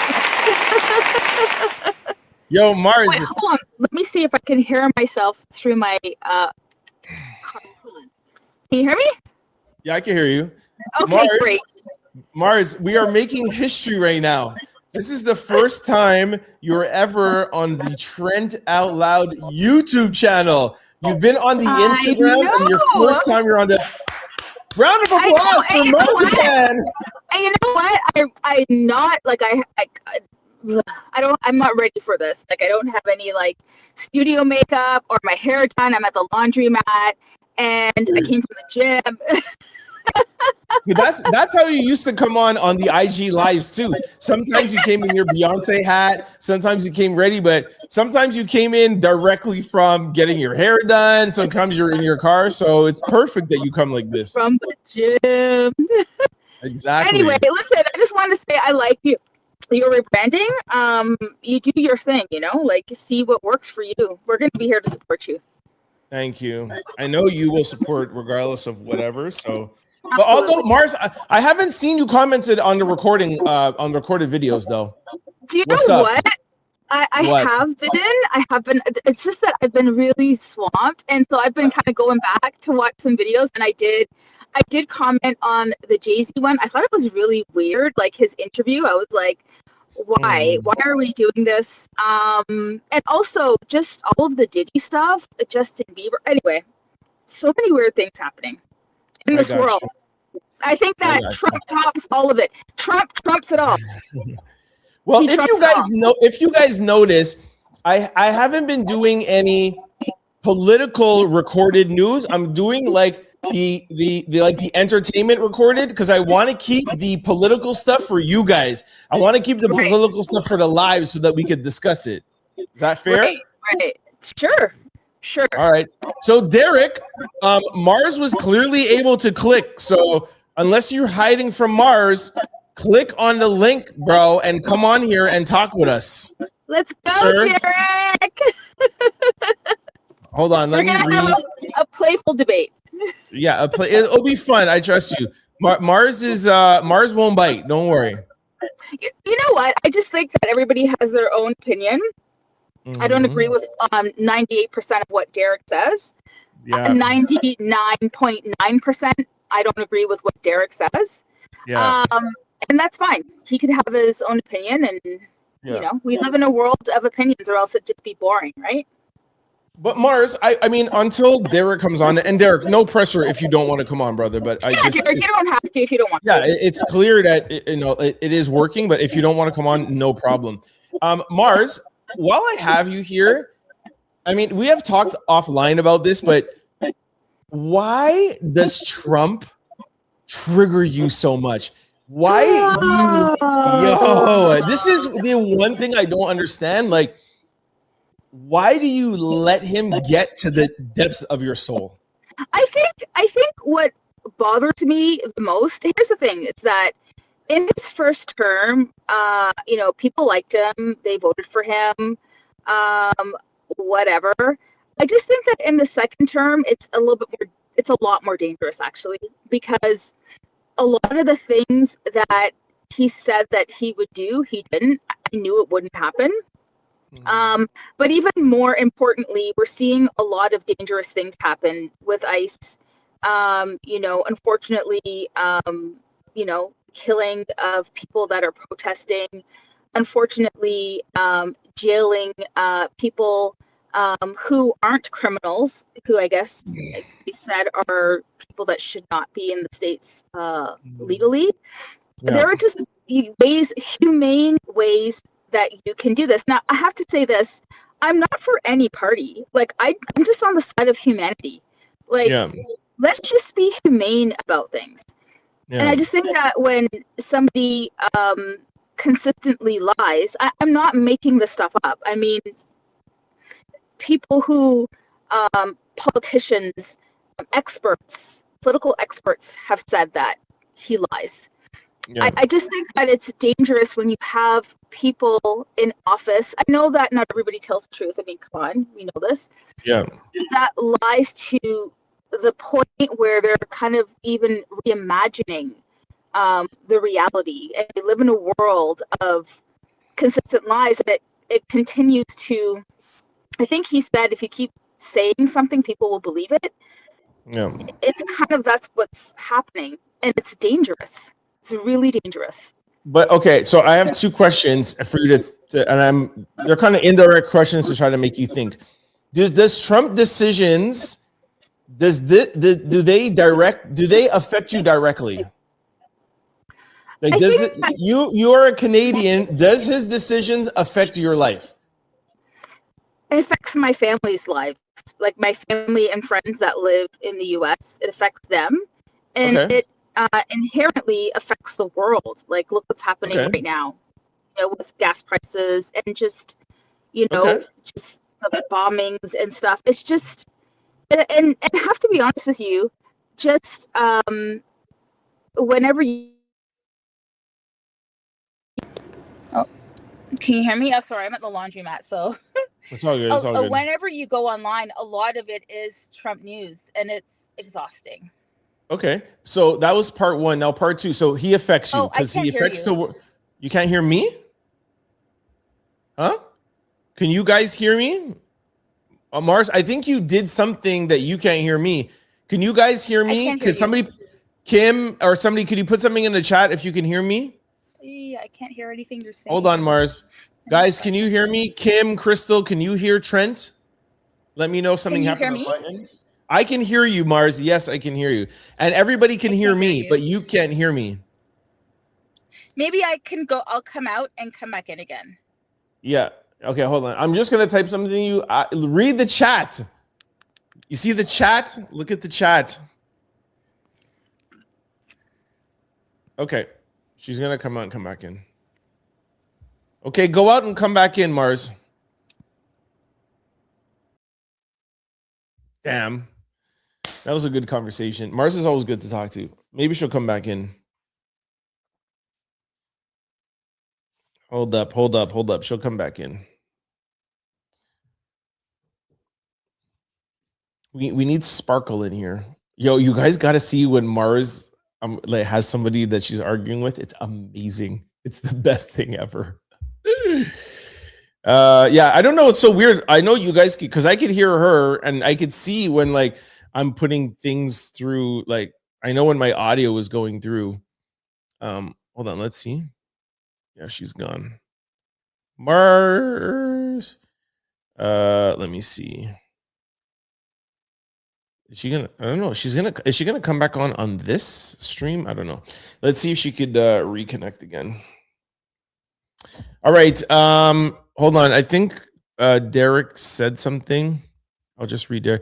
Trent, you are a mental health specialist, but respectfully, don't you think Trump derangement syndrome is a real thing? Because a lot of smart people lose their common sense when it relates to Trump.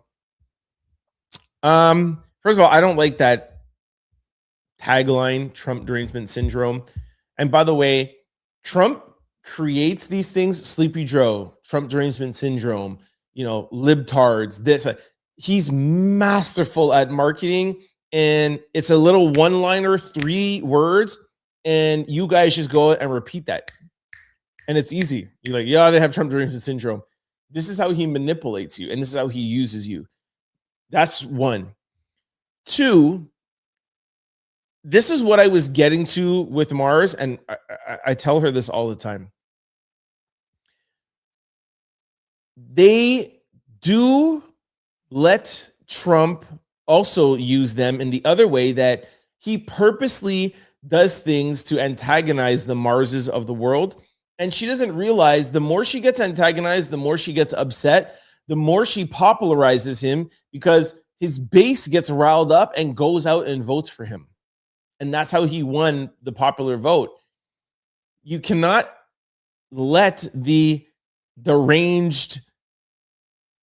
can't let the things he says get you deranged. You can't let him play these he's doing mental exercise on you. He's doing mental somersaults on some people's heads.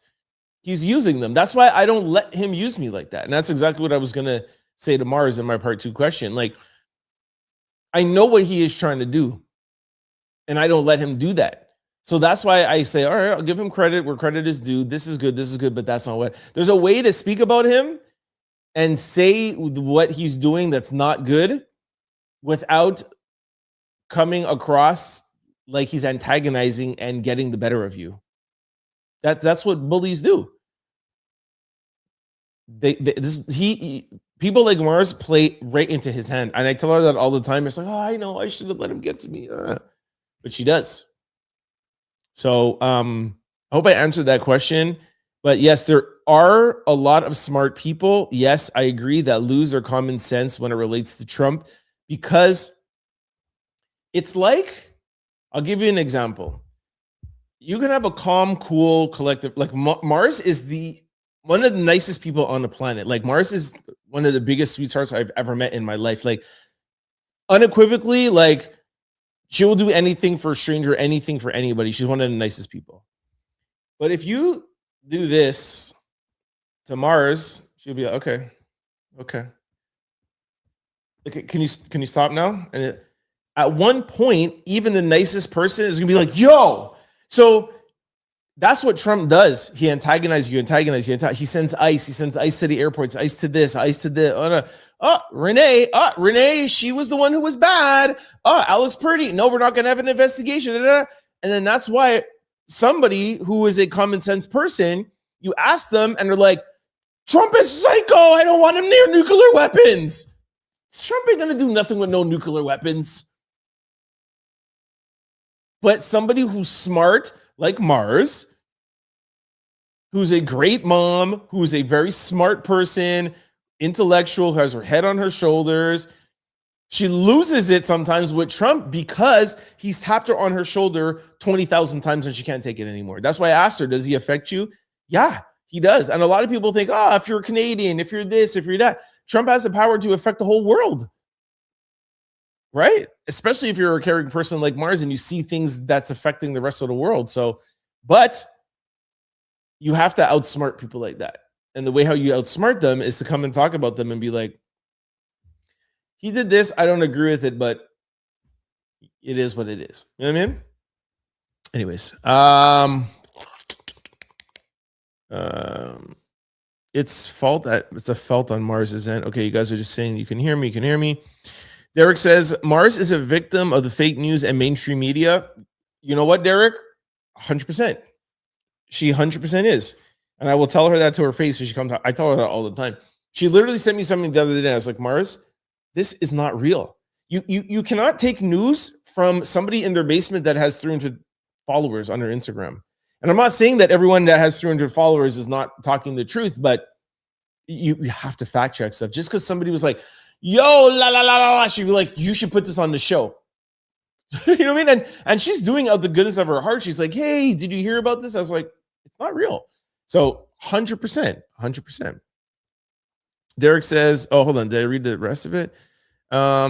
It's insulting to say people are being used by Trump voters are independent thinkers. Not all of them. Not all of them. Sorry, not all of them. Derek says you are describing Trump derangement syndrome without saying it.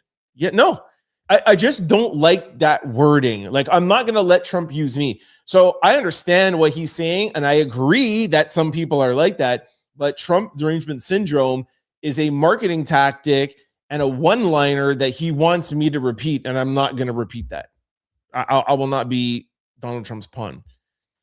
Can anyone see this? Somebody said hello. Question inside or on your... Oh my gosh, shut up. Trump is one in a generation figure, whether you like or hate him. 100,000%. Who said he wasn't? 100%. Charlemagne just said that on the Breakfast Club like 2 or 3 weeks ago. He says he's a generational president, just like Barack Obama was. And you see, this is what people like Mars have to not like get mixed in their head. Trump is a force. He will go down as one of the most memorable US presidents ever of all time. And you have to understand, a lot of the things that he does is for that reason. That's why he wants to put his name everywhere. That's ego. That is not how I would govern. I would want my legacy to be Trent changed the world. Trent changed politics for the good. Trent brought Republicans and Democrats together. Trent blah, blah, blah, blah, blah. You know what I'm saying? Like, Trent was the first president to lead the independent party. Not by any means necessary was I the most generational or impactful, regardless on one side or not. I wouldn't want the rest of this tagline, love him or hate him. You know what I'm saying? But hey, I'm not the president and I'm not Trump. Mars is back. Are you back, Mars? Okay. Yeah, I think you can hear me. Can you hear me? You're inside the laundromat. Yes. Sorry, guys. All right, hold on. I got to all right, hold on. Let me read the rest of these, and then I'm going to get back to what Derek and I were talking about. The professor says our president is a deranged individual, and his mental illness is on display for the world. Crystal says, I feel like Trump is affecting the world's mental space because he knows how to get MAGA people riled up and angry. He does the same thing to the people with Trump derangement syndrome. See, Crystal always going to come through with the truth. And the rest of the world, for the things people love and hate about him, he knows how to get them all riled up. Exactly. Preem says, yes, we can see you. Kim says, yes. Derek said, I totally agree with you. Trump will change the world for good with the defeat of Iran. I never said that Trump would change the world. I never said that. I said I would like to change the world. Said he brings the worst out of people. And lastly, says he also affecting the economy, starting unnecessary wars. And it's really hard to ignore when prices are going up with insurance. Okay, last comment, then I'm going to go talk to Mars. Crystal, trust me, MAGA are the most fun people in the world. Just look at the left-wing protests. Okay, Marzipan, Yes. what we were talking I heard about. something that say I think Derek said I was a victim of fake news, and Derek, I think you are, and Okay. I think you're a victim of news that is accurate. But you know what? I have to say though, the algorithms that is set on your social media is going to be set to, I guess, the stuff that you're most likely to listen to. So it's kind of carving out a niche world for you of news for you to see all the time, right? Exactly. And so sometimes you don't see both sides. Thank you, Mars. Wow, I'm so happy you said that. No, that's what happens, right? I watch a lot of news, though. I watch a lot of news, and I read a lot of stuff. And sometimes I think you said I sent you something that wasn't real. Some of those things are just funny. Like, some of those things but Mars, are you'll just send it to me and in cap. hilarious. Mars, you'll send it to me and in cap locks. Is this true? Did you hear this? And I click it and it's like this crazy person that's like, Trump is. No, it's not. It's not Trump. Okay. Come on. It was a girl that was really hilarious, and she's kind of telling the news in a funny way for, I guess, people to, because you know what, the war is extremely complex, and I'm not going to come on here and say I know anything about it. I really don't. There's a lot of there's like hundreds of years and many years of complexities around it that I am even trying to understand. Yeah. I wish we never had to ever fight wars, ever. Yeah. But that isn't realistic, right? Because even when you go back to the time of chattel slavery, when people were trying to get black people from Africa, they even fought, to not be put on ships. So I just, now, I just think that I'm seeing a lot of him. And when you see things like ICE and people being harmed, it's maddening. Okay, Mars, one sec. I just wanted to talk to you about Trump because we've talked about this before, and actually we've never got to like talk. It's always like through voice notes. So let's have a conversation because I want to help you not get so triggered by Trump. And I don't know if you heard this while I was saying it. So Derek said that people suffer from Trump derangement syndrome. I hate that verbiage. I don't like that term either. It's just exactly. What does that even mean? What is exactly what's the meaning of it? So what that means is that there's smart people that lose their common sense because it's coming from Trump's mouth. So anything that Trump says, you automatically discredit it because it's Trump and you hate him so much. My explanation to that was you are a very, very intelligent, hardworking individual who has a career, who it takes care. You are very well versed. But you know what? Wait, Mars. Let me finish. Mars, let me finish. Go ahead. I'm just because people don't know you, right? Like I'm just setting up your credibility, right? Like you have a career, you have a family, you have a child, like you're a mom, your daughter is brilliant. Like you are a, above level citizen. I'm just saying that to get just setting the precedent. I agree with the fact, not the verbiage, but I agree with the fact that because Trump has done so much stuff that bothers you and has affected you, you cannot see anything in him and you're afraid of him being beside the nuclear codes. You know what? Like you think that Trump is gonna Mars, you think that Trump is gonna wake up and hit the red button on the nuclear code. I know you think that. No, actually I don't. I don't want to put that message out there. That's not what I'm saying. What I'm saying is, do you not fear that? You just said that in a comment section 10 minutes ago. You said he should not be near the nuclear codes. I don't think anybody who is not, I think there is something that I think he needs a health check mentally. Okay. Why? If you think that he needs a health check, what did Joe Biden need? Because well, he needed the same thing. because Thank you. Thank you. I'm serious. No, Who do you think has stronger cognitive ability? Joe Biden in the last year or Donald Trump in the last year? Who is more sound cognitively? I don't really know. I don't think that people were being honest about, unfortunately, Joe Biden's mental health. And I just think that there's a lot of complexities around U.S. politics. There's a lot of. It seems like it's very divisive. There's a lot of divide, and I think that each side is trying to protect their own side. Yeah. At the end of it all, where does humanity fall? Where does it fall? Like, there's a lot of stuff that's happening right now where I just think that humanity is not being considered. I 100% agree with you. When it comes to taking, children, ripping children apart from their parents on the street, or protesters, unfortunately, 100%. being killed. Like, don't forget, Barack Obama was the deporter in chief. Barack Obama deported people. There was families separated during the Obama. That's what I hear. No, but it is fact. See all of this. And you see, no, you didn't see all of this. And that is Derek's point, and that is what Donald Trump's point is. And you can't let them play you like that. Donald, I don't know if you saw this, but my analogy is this, that you are a nice person, kind person, but somebody keeps tapping you on the shoulder. At one point, you're going to be like, can you stop? Can you stop? Can you stop? And then you fling and you're like, yo. And that is the point where so many people like you are tired of Trump.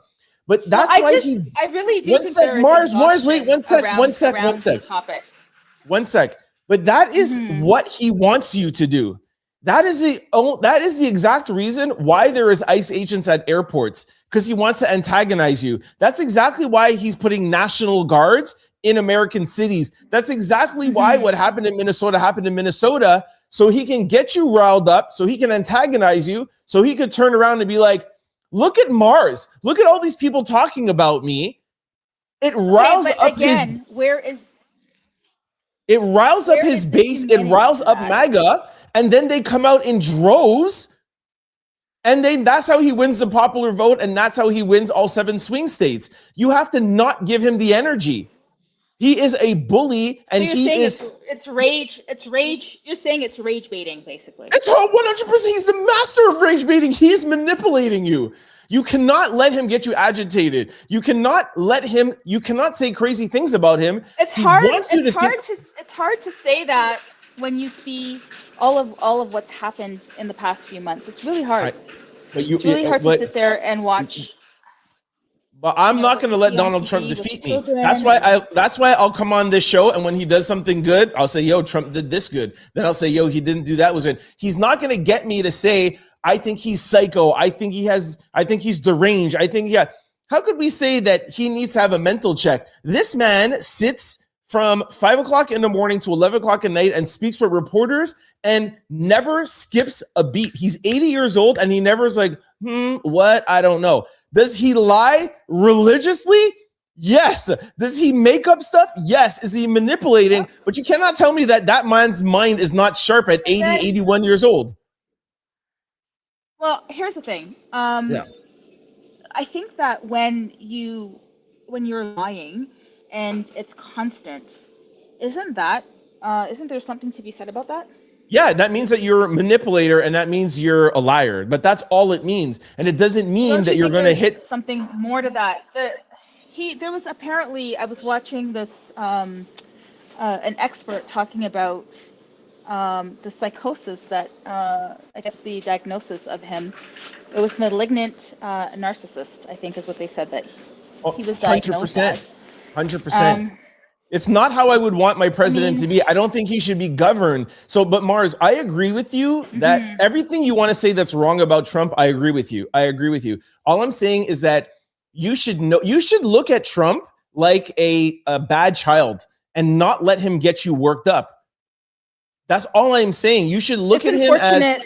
It's unfortunate that we are looking at leaders who have so much power as bad children. I just think that in the past few months, the lack of humanity and cruelty that I've seen. Yeah. It's terrible. As a mother, when you hear about women who are being when their children are being ripped from them and they're being brought to detention centers, that's heartbreaking. I couldn't even imagine what I would do in that situation. But Mars, you know what? Whose fault is that? That's the fault of the people who didn't go out and vote. That's the fault of the people who said, I don't want a female president. I don't want a black president. I don't want a president that put people in jail. I don't want this. I don't want that. I'm not going to go out and vote. And that's why he won the popular vote. My point is that he wants you to get so enraged and he wants you to talk about him so that you can rile up his base and you can rile up MAGA. And they can look at you and be like, look at all these people saying that he's crazy. Look at all these people saying that he's this and he's that. Yo, I'm going to go out and make sure he gets in. The more you talk about him is the more popular he makes. Yeah. Sorry? I mean, I think you've definitely, I think you have a point there where Thank you know, you. the more you talk about him, the more popular he is. And I also saw somewhere on the news where they were saying that, oh my God, what was it again? They were saying that he probably felt away when there wasn't a lot of attention given to him when the unfortunate accident that happened. Yes. And I was just thinking, like, that is so bizarre. Like, but I don't know what it's like to have that kind of world around me. I'm not trapped in that kind of world. Yeah, the best way you want to defeat Donald Trump, stop talking about him. It's Ray J said it on Cam Newton. I wonder He said, what that would be like. I wonder what that would be like if there was a day when we didn't talk about it. exactly. Happen, There would be there would be But here's peace. the thing. Sorry, go ahead. Do you remember when Ray J said on Cam Newton's show, he said, yo, when I go crazy and when I wall out, I'm post over all the blogs. But if I go to the blogs and say, hey, I have an album I want to promote, the blogs charge him to promote the album. They charge him to play his video. But if he freaks out on a live and threatens his wife and he does a bunch of crazy stuff, he's trending in the algorithm for free. It's unfortunate that we have to do that to trend. You know what I mean? This is the world we live in. To make news and stuff like that, right? Especially when it costs people's lives. It's costing lives. Yeah. You know, and that's the problem. Costing lives for children and women and just people. People. 100%. And when we're not when we're not being honest about information, and it goes both ways, Derek. Like, there might be some things that I'm watching because my algorithms, like going back to that, is different from your algorithms. But I think that what we need to do, you know, one of my good friends said this: both sides need to talk. There you go. Both sides need to talk. But also, sorry, go ahead. Both sides need to talk, and also we just need to come out of the world of whatever we're reading and just read something from another side. Now, I have to be honest with you. I do a lot of reading from textbooks and scholarly things about history, so I know my history. So when people try to tell you that didn't happen or it's wrong, you really have to stand back and question them. And wonder where they're getting their information from. 100%. But yeah, just for two reasons: for your own peace, because I know it really bothers you to see the world being affected, and another thing that I wanted to say is that what about the supreme leaders in Iran? What about the leaders in Iran that are unaliving 10,000, 20,000 protesters? Now, in the U.S., there were two. Hold on one second. One second. There were two protesters in the U.S. that we know of. Sorry, three. Alex Purdy, Renee Good, and some guy in Los Angeles. That throughout these protests from immigration, 3 people lost their lives. In Iran, close to 30 or 40,000 protesters. I don't hear people online talking about these supreme leaders, but I hear everybody talking about Donald Trump. And he didn't order these three. One second, he didn't order these 3 people to be unalived. It happened because of bad ICE officers. These supreme leaders in Iran are ordering for the unaliving of these people. And there's other places around the world and other countries. Why does Donald Trump get y'all so riled up? I don't get it. He is not the greatest person in the world. I just don't understand why. I think what happened, let me just answer this question. I think when it comes to world politics, we are so much in our world that we don't know or understand, and I'm not saying it's like right or wrong, I'm not saying it's right. We don't understand what's happening in other parts of the world until it hits us. You know, and I think that unfortunately, with what's going on right now, you know, we heard about the unfortunate bombing of the children's schools. There's killing on both sides, and it's all tragic. But For sure. when it starts hitting us, and I have to say this, unfortunately, when it hits people's pockets, that's when it becomes, you know, people become more aware of it. So, you know, the gas prices are up. Why? Oh, well, there's this war that's going on. What's the war about?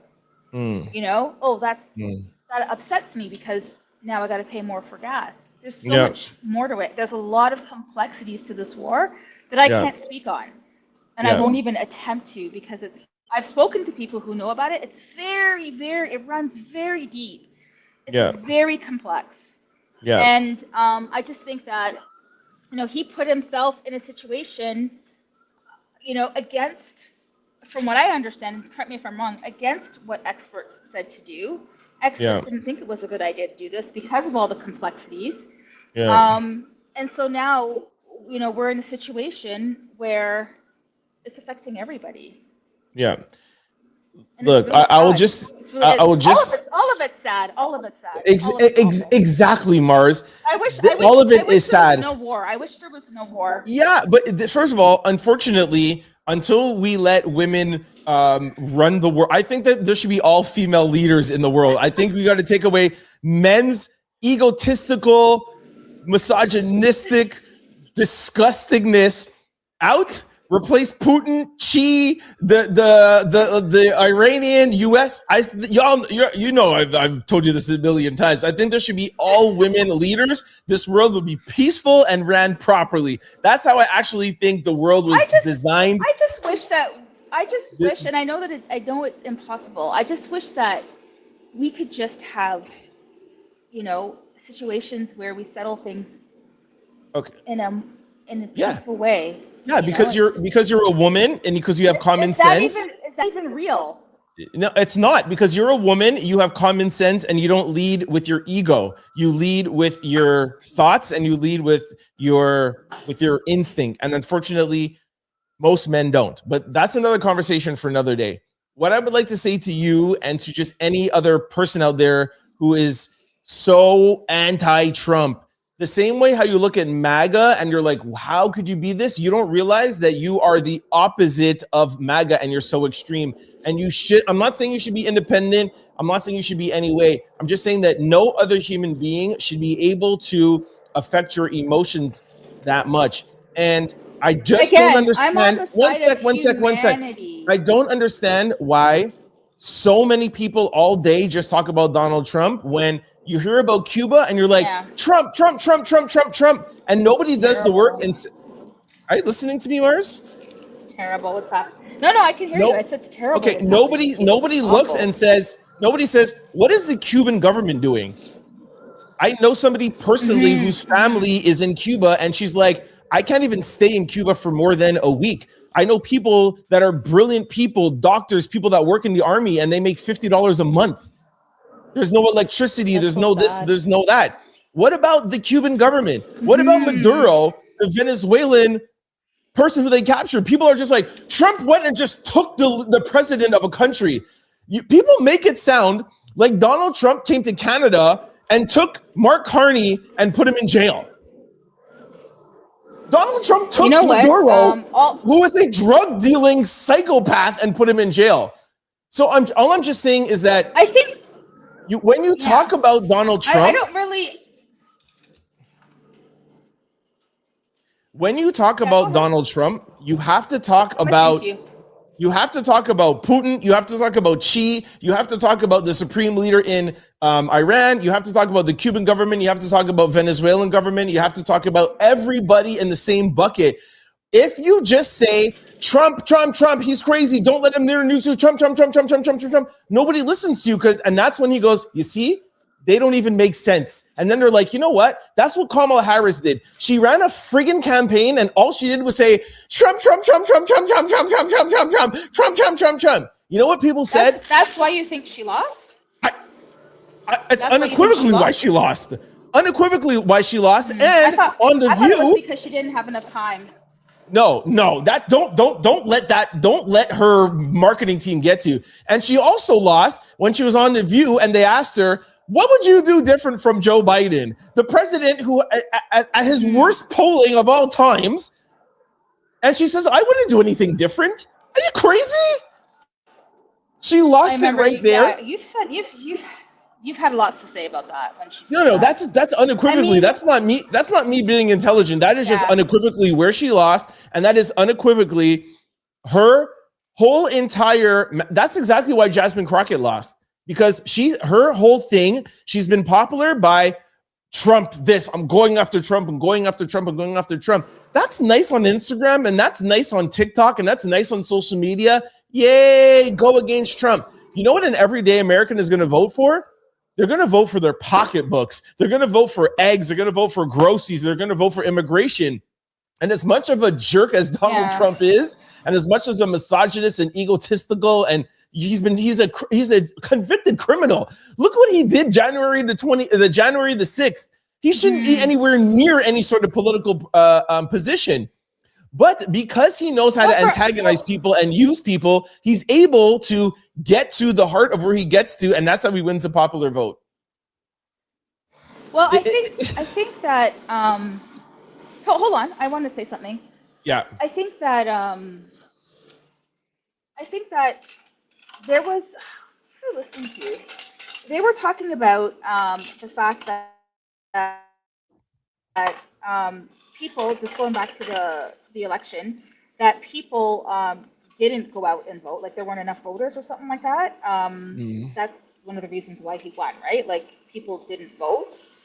And the other thing is that just going back to now I'm not American, so you know this is what I'm listening to and hearing, reading, is that he had certain things about his campaign that he campaigned for. That's not happening, and I guess one of them is another reason why people are upset is that they didn't want to go back into a war again. And, of course.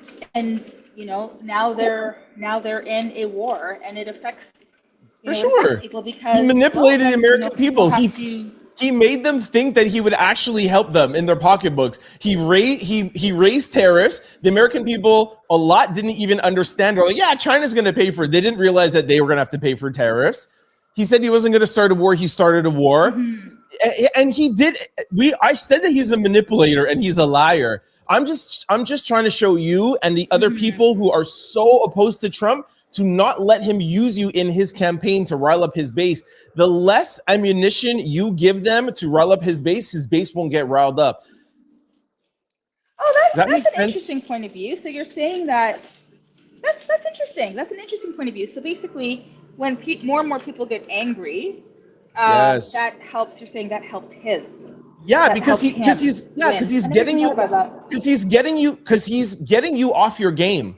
He's not going to get me off my game. I've never been on the show and forgot what I wanted to say, because he doesn't get me so angry that he makes me forget what I want to say. So I say, I'm not a fan. I'm not the biggest fan of Trump. He does some good things. He does some bad things. More importantly, this is what I want to see for America. I'm an independent and I talk. But Kamala Harris will get on and she'll talk for an hour about Trump and then 10 minutes about her agenda. What was Kamala Harris's vision for America? What? You tell me now. You would have voted for Kamala, right? Tell me what her vision for America was. What did she stand for? What was her campaign based on? Go ahead. Well, she talked a lot about healthcare, which I thought was good because people need the healthcare.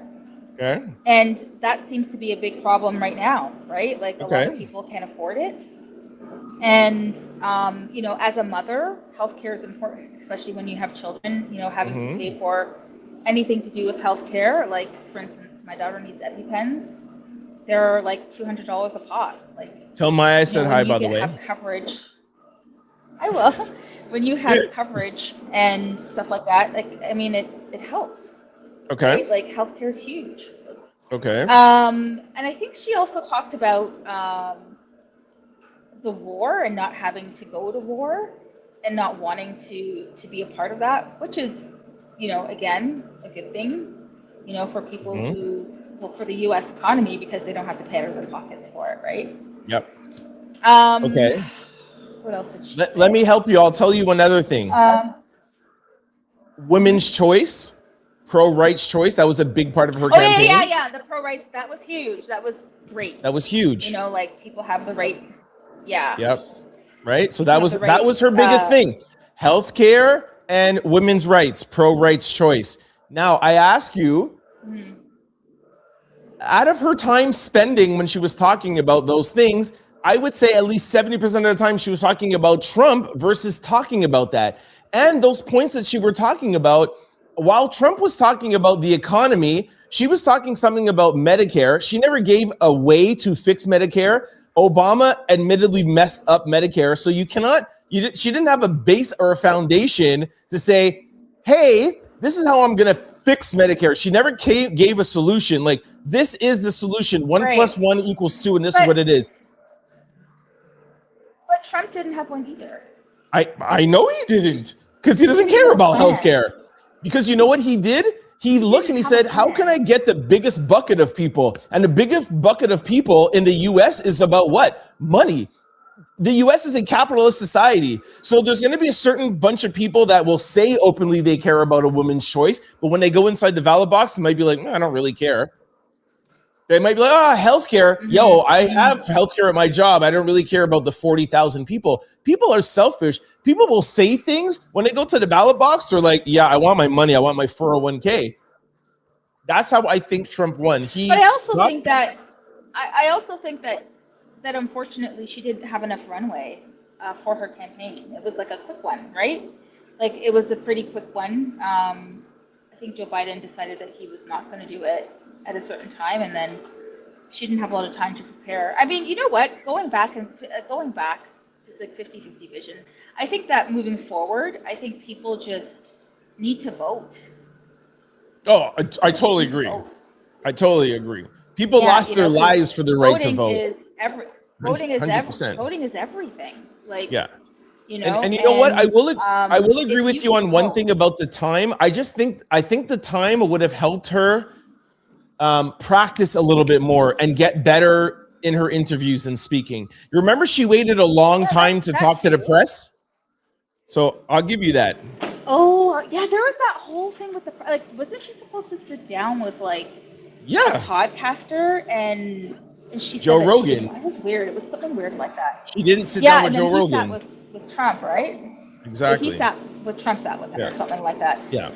Anyways, we will never know. We will never know. But to young people, yeah, trying to get to young people, you need to hit those kinds of platforms, especially social media and that kind of thing. I don't know. I just think that this is my overall message. I just want to see peace. I just don't want to see kids dying anymore. I don't want to see people dying in the streets,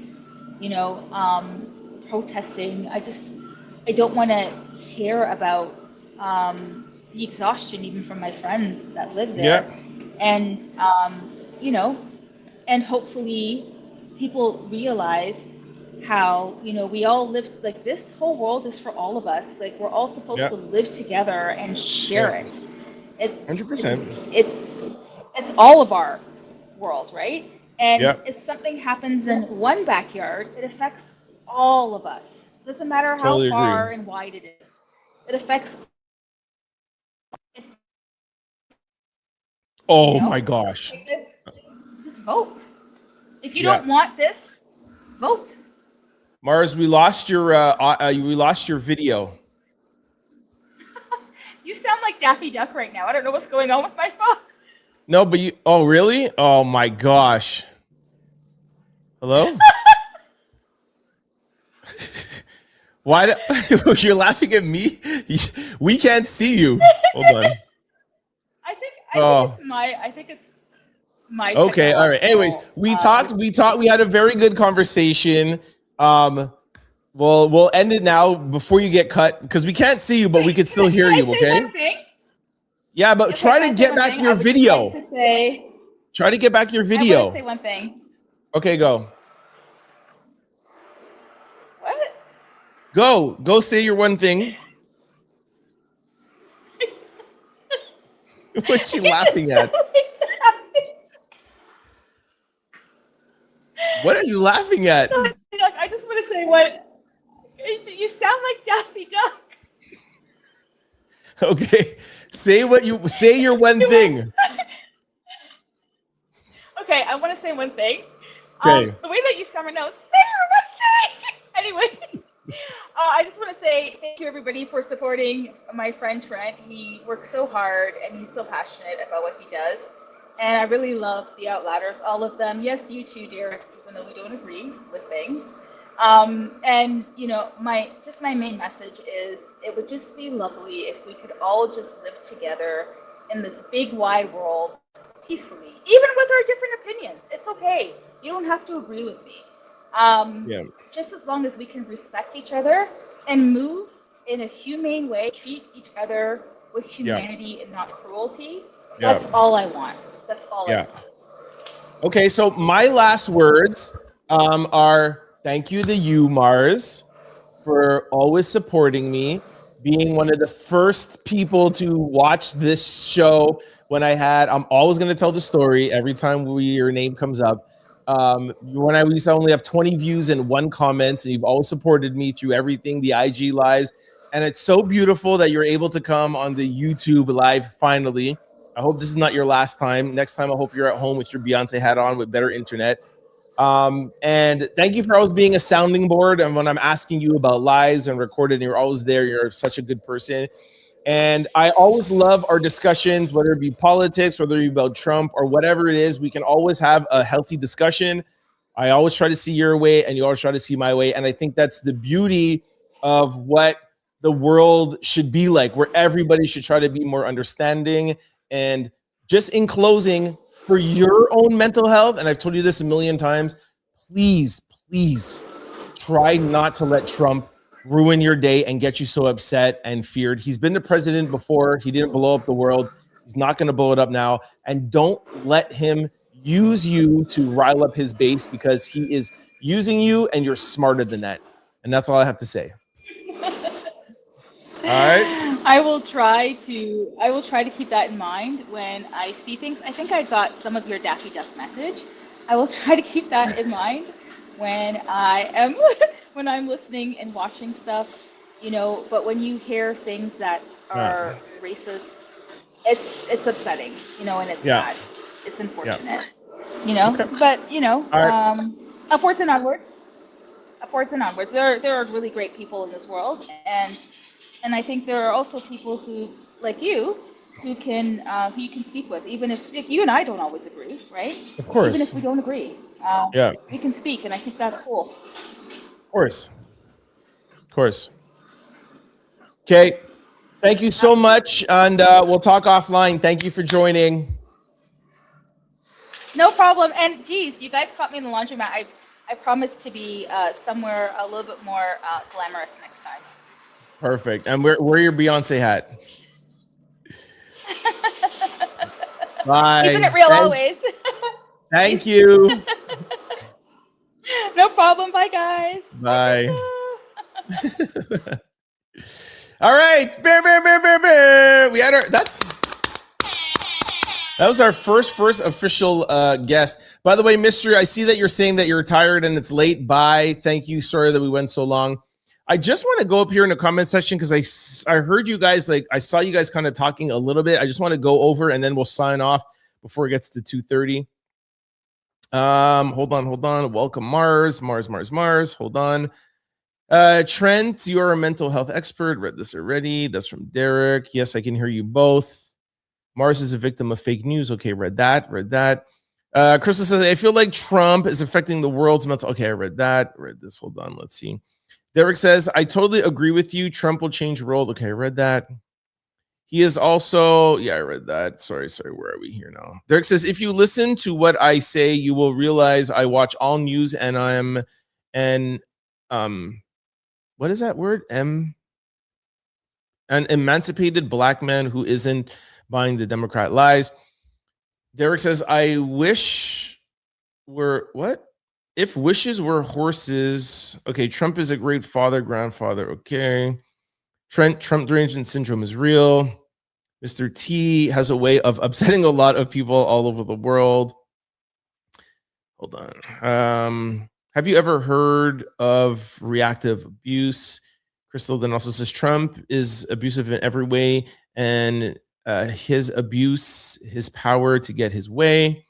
Derek says, Trent, you know you could make some good money just talking course to heal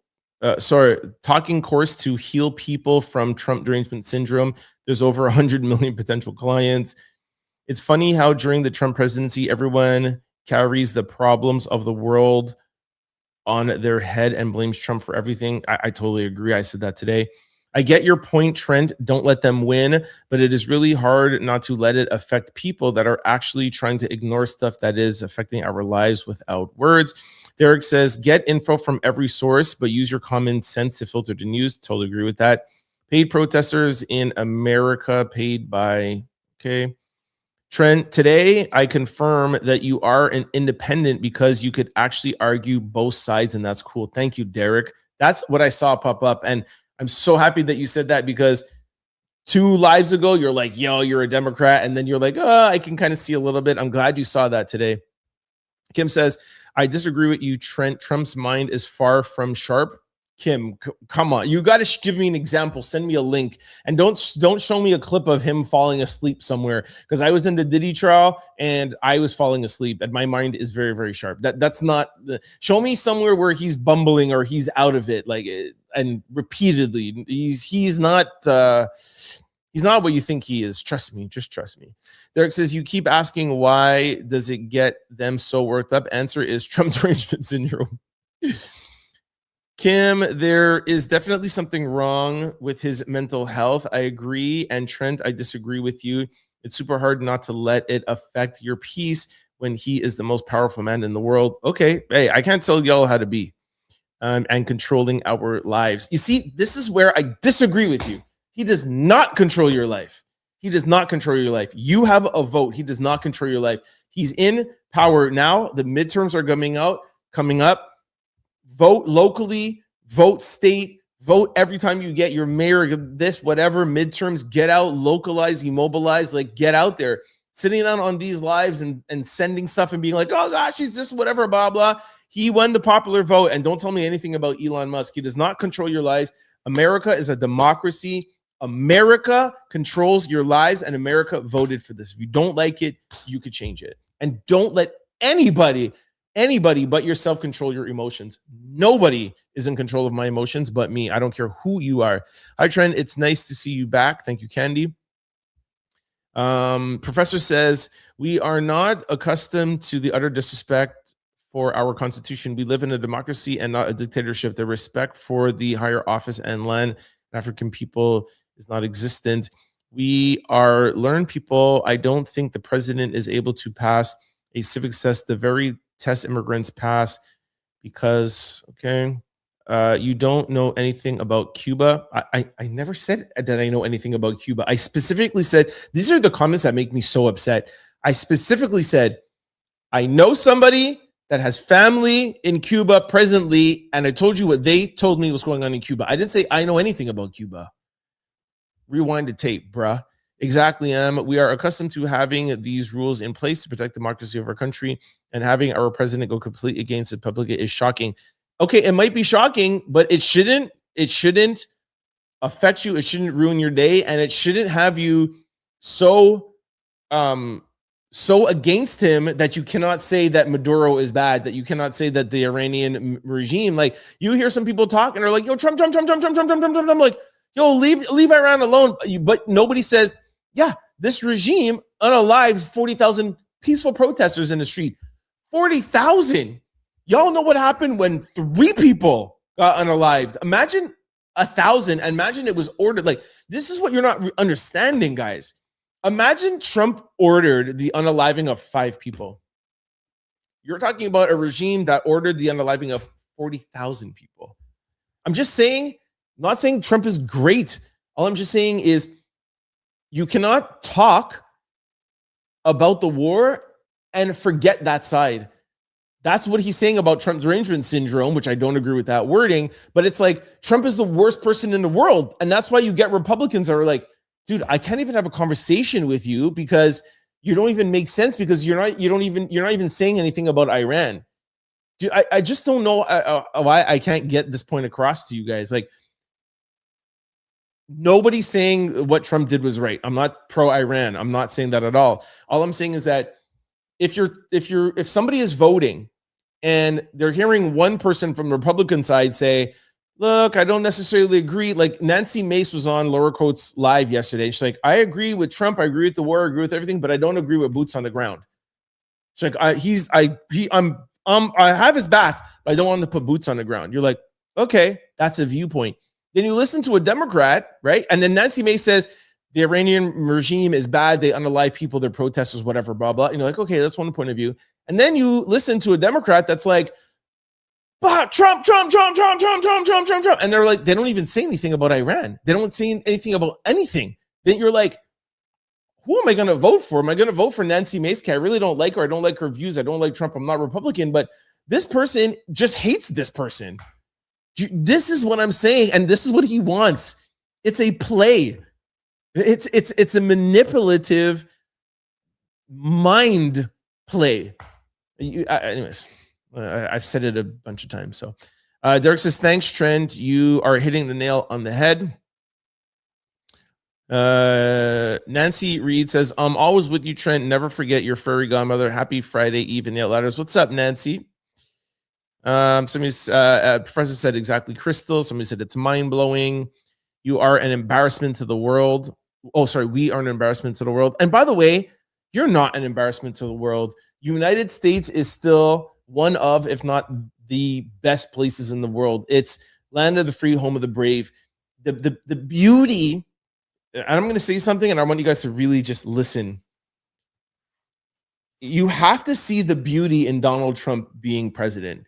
That wouldn't be able to happen in any other part of the world. That is how free, and that is how the Constitution works. You have to see the beauty in that. And saying things like that is what will have people realize that you're not blinded. It's crazy. Like, this man is a convicted felon, and he's a president of the United States. Now, I understand that those two things should not go, but that is the beauty of the Constitution of America. The people vote.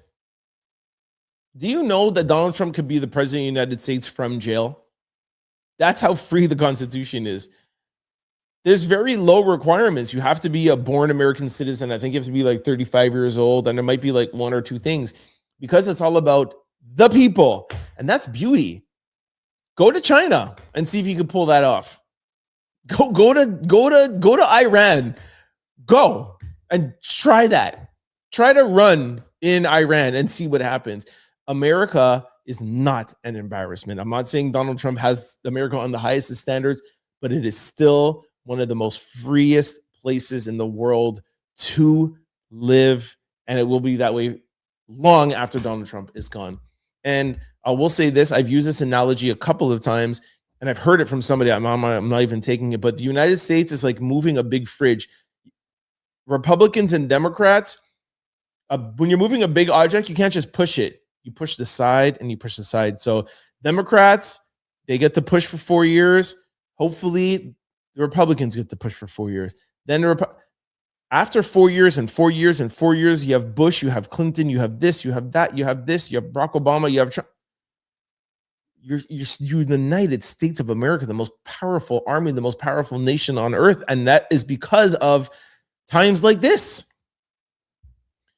The United States is not an embarrassment to the world. Ask people from around the world. The United States is still the envy of the world. Ask people in Venezuela, Cuba, Iran, China, Just trust me. Crystal says, so are we almost can't help it affect our mental health space? Cause Maduro says, come and get me, you coward. So he did. Maduro was guilty of exactly. Yes, we know that. Okay, Crystal said yes, she agrees. All right, I'm going to end off at 2:30. Tell me which politician isn't a manipulator, a liar, and I will show you a priest that isn't a father. That's funny, Derek. We are not angry. We want a leader that has America's interest first. We would like a president to represent our views, not his views. Great. See, Professor, that's exactly what I'm saying. I love that. You are not angry. If you go back, Mars will be like, I'm angry. I'm upset. No, I am not angry. I do not want Donald Trump as my president. And I've said that. That's not who I would want as my president. I do not like. Trump has good ideas. He has poor, horrible execution. I've said it before. Trump has made, I think, close to $4 billion. And that's what we could track. How much has his family made? But don't let it get you angry. Know what you want and know how to get what you want and get him out of office. But I love that you're not angry. I love that, Professor. Since Kamala Harris was placed into presidential country, they skipped the democratic process. Trump had pro-right choice, but left it to the states. Let's not even get into that. Emily says, what did Mr. T do for the American people since he became president? Great question. Trump wasn't why J6 happened. That was, okay, we're not going to get into that. Okay. Anyways, let me read a couple of Crystal's comments before she gets mad at me. Exactly. I'm just going to say Trump has never given a clear agenda. He just says he has a great plan, amazing, beautiful plans, but never specific. All right, guys. Whew. I can't read everything. It's 2:30. This is where I cut off at 2 hours and 30. I'm hot. I'm worked up. I'm getting tired. Hey, guys, I didn't yawn. All right, y'all. I'm going to cut it here. Thank you so much. Thank you very much. I really hope you guys like back having the lives. Totally miss you guys. Crystal, I hope whatever these lives do for you. I don't know how much of, I don't know what was public that we said versus private, but you know what we talked about. I hope this live was good for you. Kim, I hope this was good for you. Out Louders. I hope this was able to fulfill and give you what these lives give you. I know it was super fulfilling to me. I love it. Make sure y'all come back next, what did we say? Yeah, Thursday, 8 p.m. and we will do it all over again. I had a lesson of the day specifically for Crystal, and I think like I erased it to make sure that to make room for Mars to come in. Anyways, love y'all. And Crystal says, and I agree. When I feel like he has angry at me, I step away and clear my head. Okay, I thought it was something else. All right, guys. Peace and love. I'll see you guys next Thursday, 8 p.m. I hope you guys come on and want to have a conversation. Derek, anybody else want to have on a conversation? I'm sure Mars will, because she just loves doing these things and loves to talk and argue with me. All right, y'all. Peace and love. Thank you very much. Don't forget, support your boy. Watch the recorded videos, like, comment, whatever it is, even if it's like, hey, Trent, hi, Out Louders. And do not forget to click that bell to make sure you get all the notifications. I see you guys are still commenting. Guys, unplug. No more Trump talk. Unplug, guys. Say bye to me. Bye, Crystal. Bye, Kim. Love y'all. Bye, Derek. Peace and love, y'all. No more political talk. We have a 2 hour and 30-minute cutoff. Oh my gosh. I got you all so riled up. We forgot about the love. Okay. All right, guys. I'm logging off. Peace. There we go. Derek said bye. Bye, Crystal. Wow, Crystal's so riled up. I can't even get a bye from Crystal. All right. I'm out, y'all. Crystal's talking about the barbecue now. Bye, Crystal. Just write BYE so I can give you the last word. This is what we do here. Come on. We'll talk about the barbecue next Thursday, I promise. Bye, Crystal. I'm hot. I want to have a glass of water. I want to go and get my my score sundae, my score McFlurry, and my caramel sundae. Bye, y'all. Oh, that's Derek. Crystal. Crystal. Oh my gosh, I'm heartbroken. Crystal. All right, Crystal, I'm waiting 10 seconds till you give me a bye, or else I'm gonna have Derek have the last word. Oh, here you go. Derek. Derek says, Trent, you angered some people today with some pro-Trump talking points. I didn't have no pro-Trump talking points. It's the same thing I say all the time. Don't let that man anger you. There's no pro-Trump, nothing. And Crystal is always going to love me, even if I talk about Trump, regardless. All right. We are family. We are Ladders. We don't judge nobody here. That's why they mad at you. Crystal, are you mad at me? See, Crystal said she loves me. Told you. Hey, I know my Out Louders. I know my angels. They're here to protect me. Yo, you know what I mean? All right. Hug mom for us. We will. Mama Out Louder. All right, guys, I'm signing off. Love y'all. I'll see y'all next week, Thursday. Peace. Don't forget to like, comment, and subscribe. It's your boy, Trent Out Loud. Peace!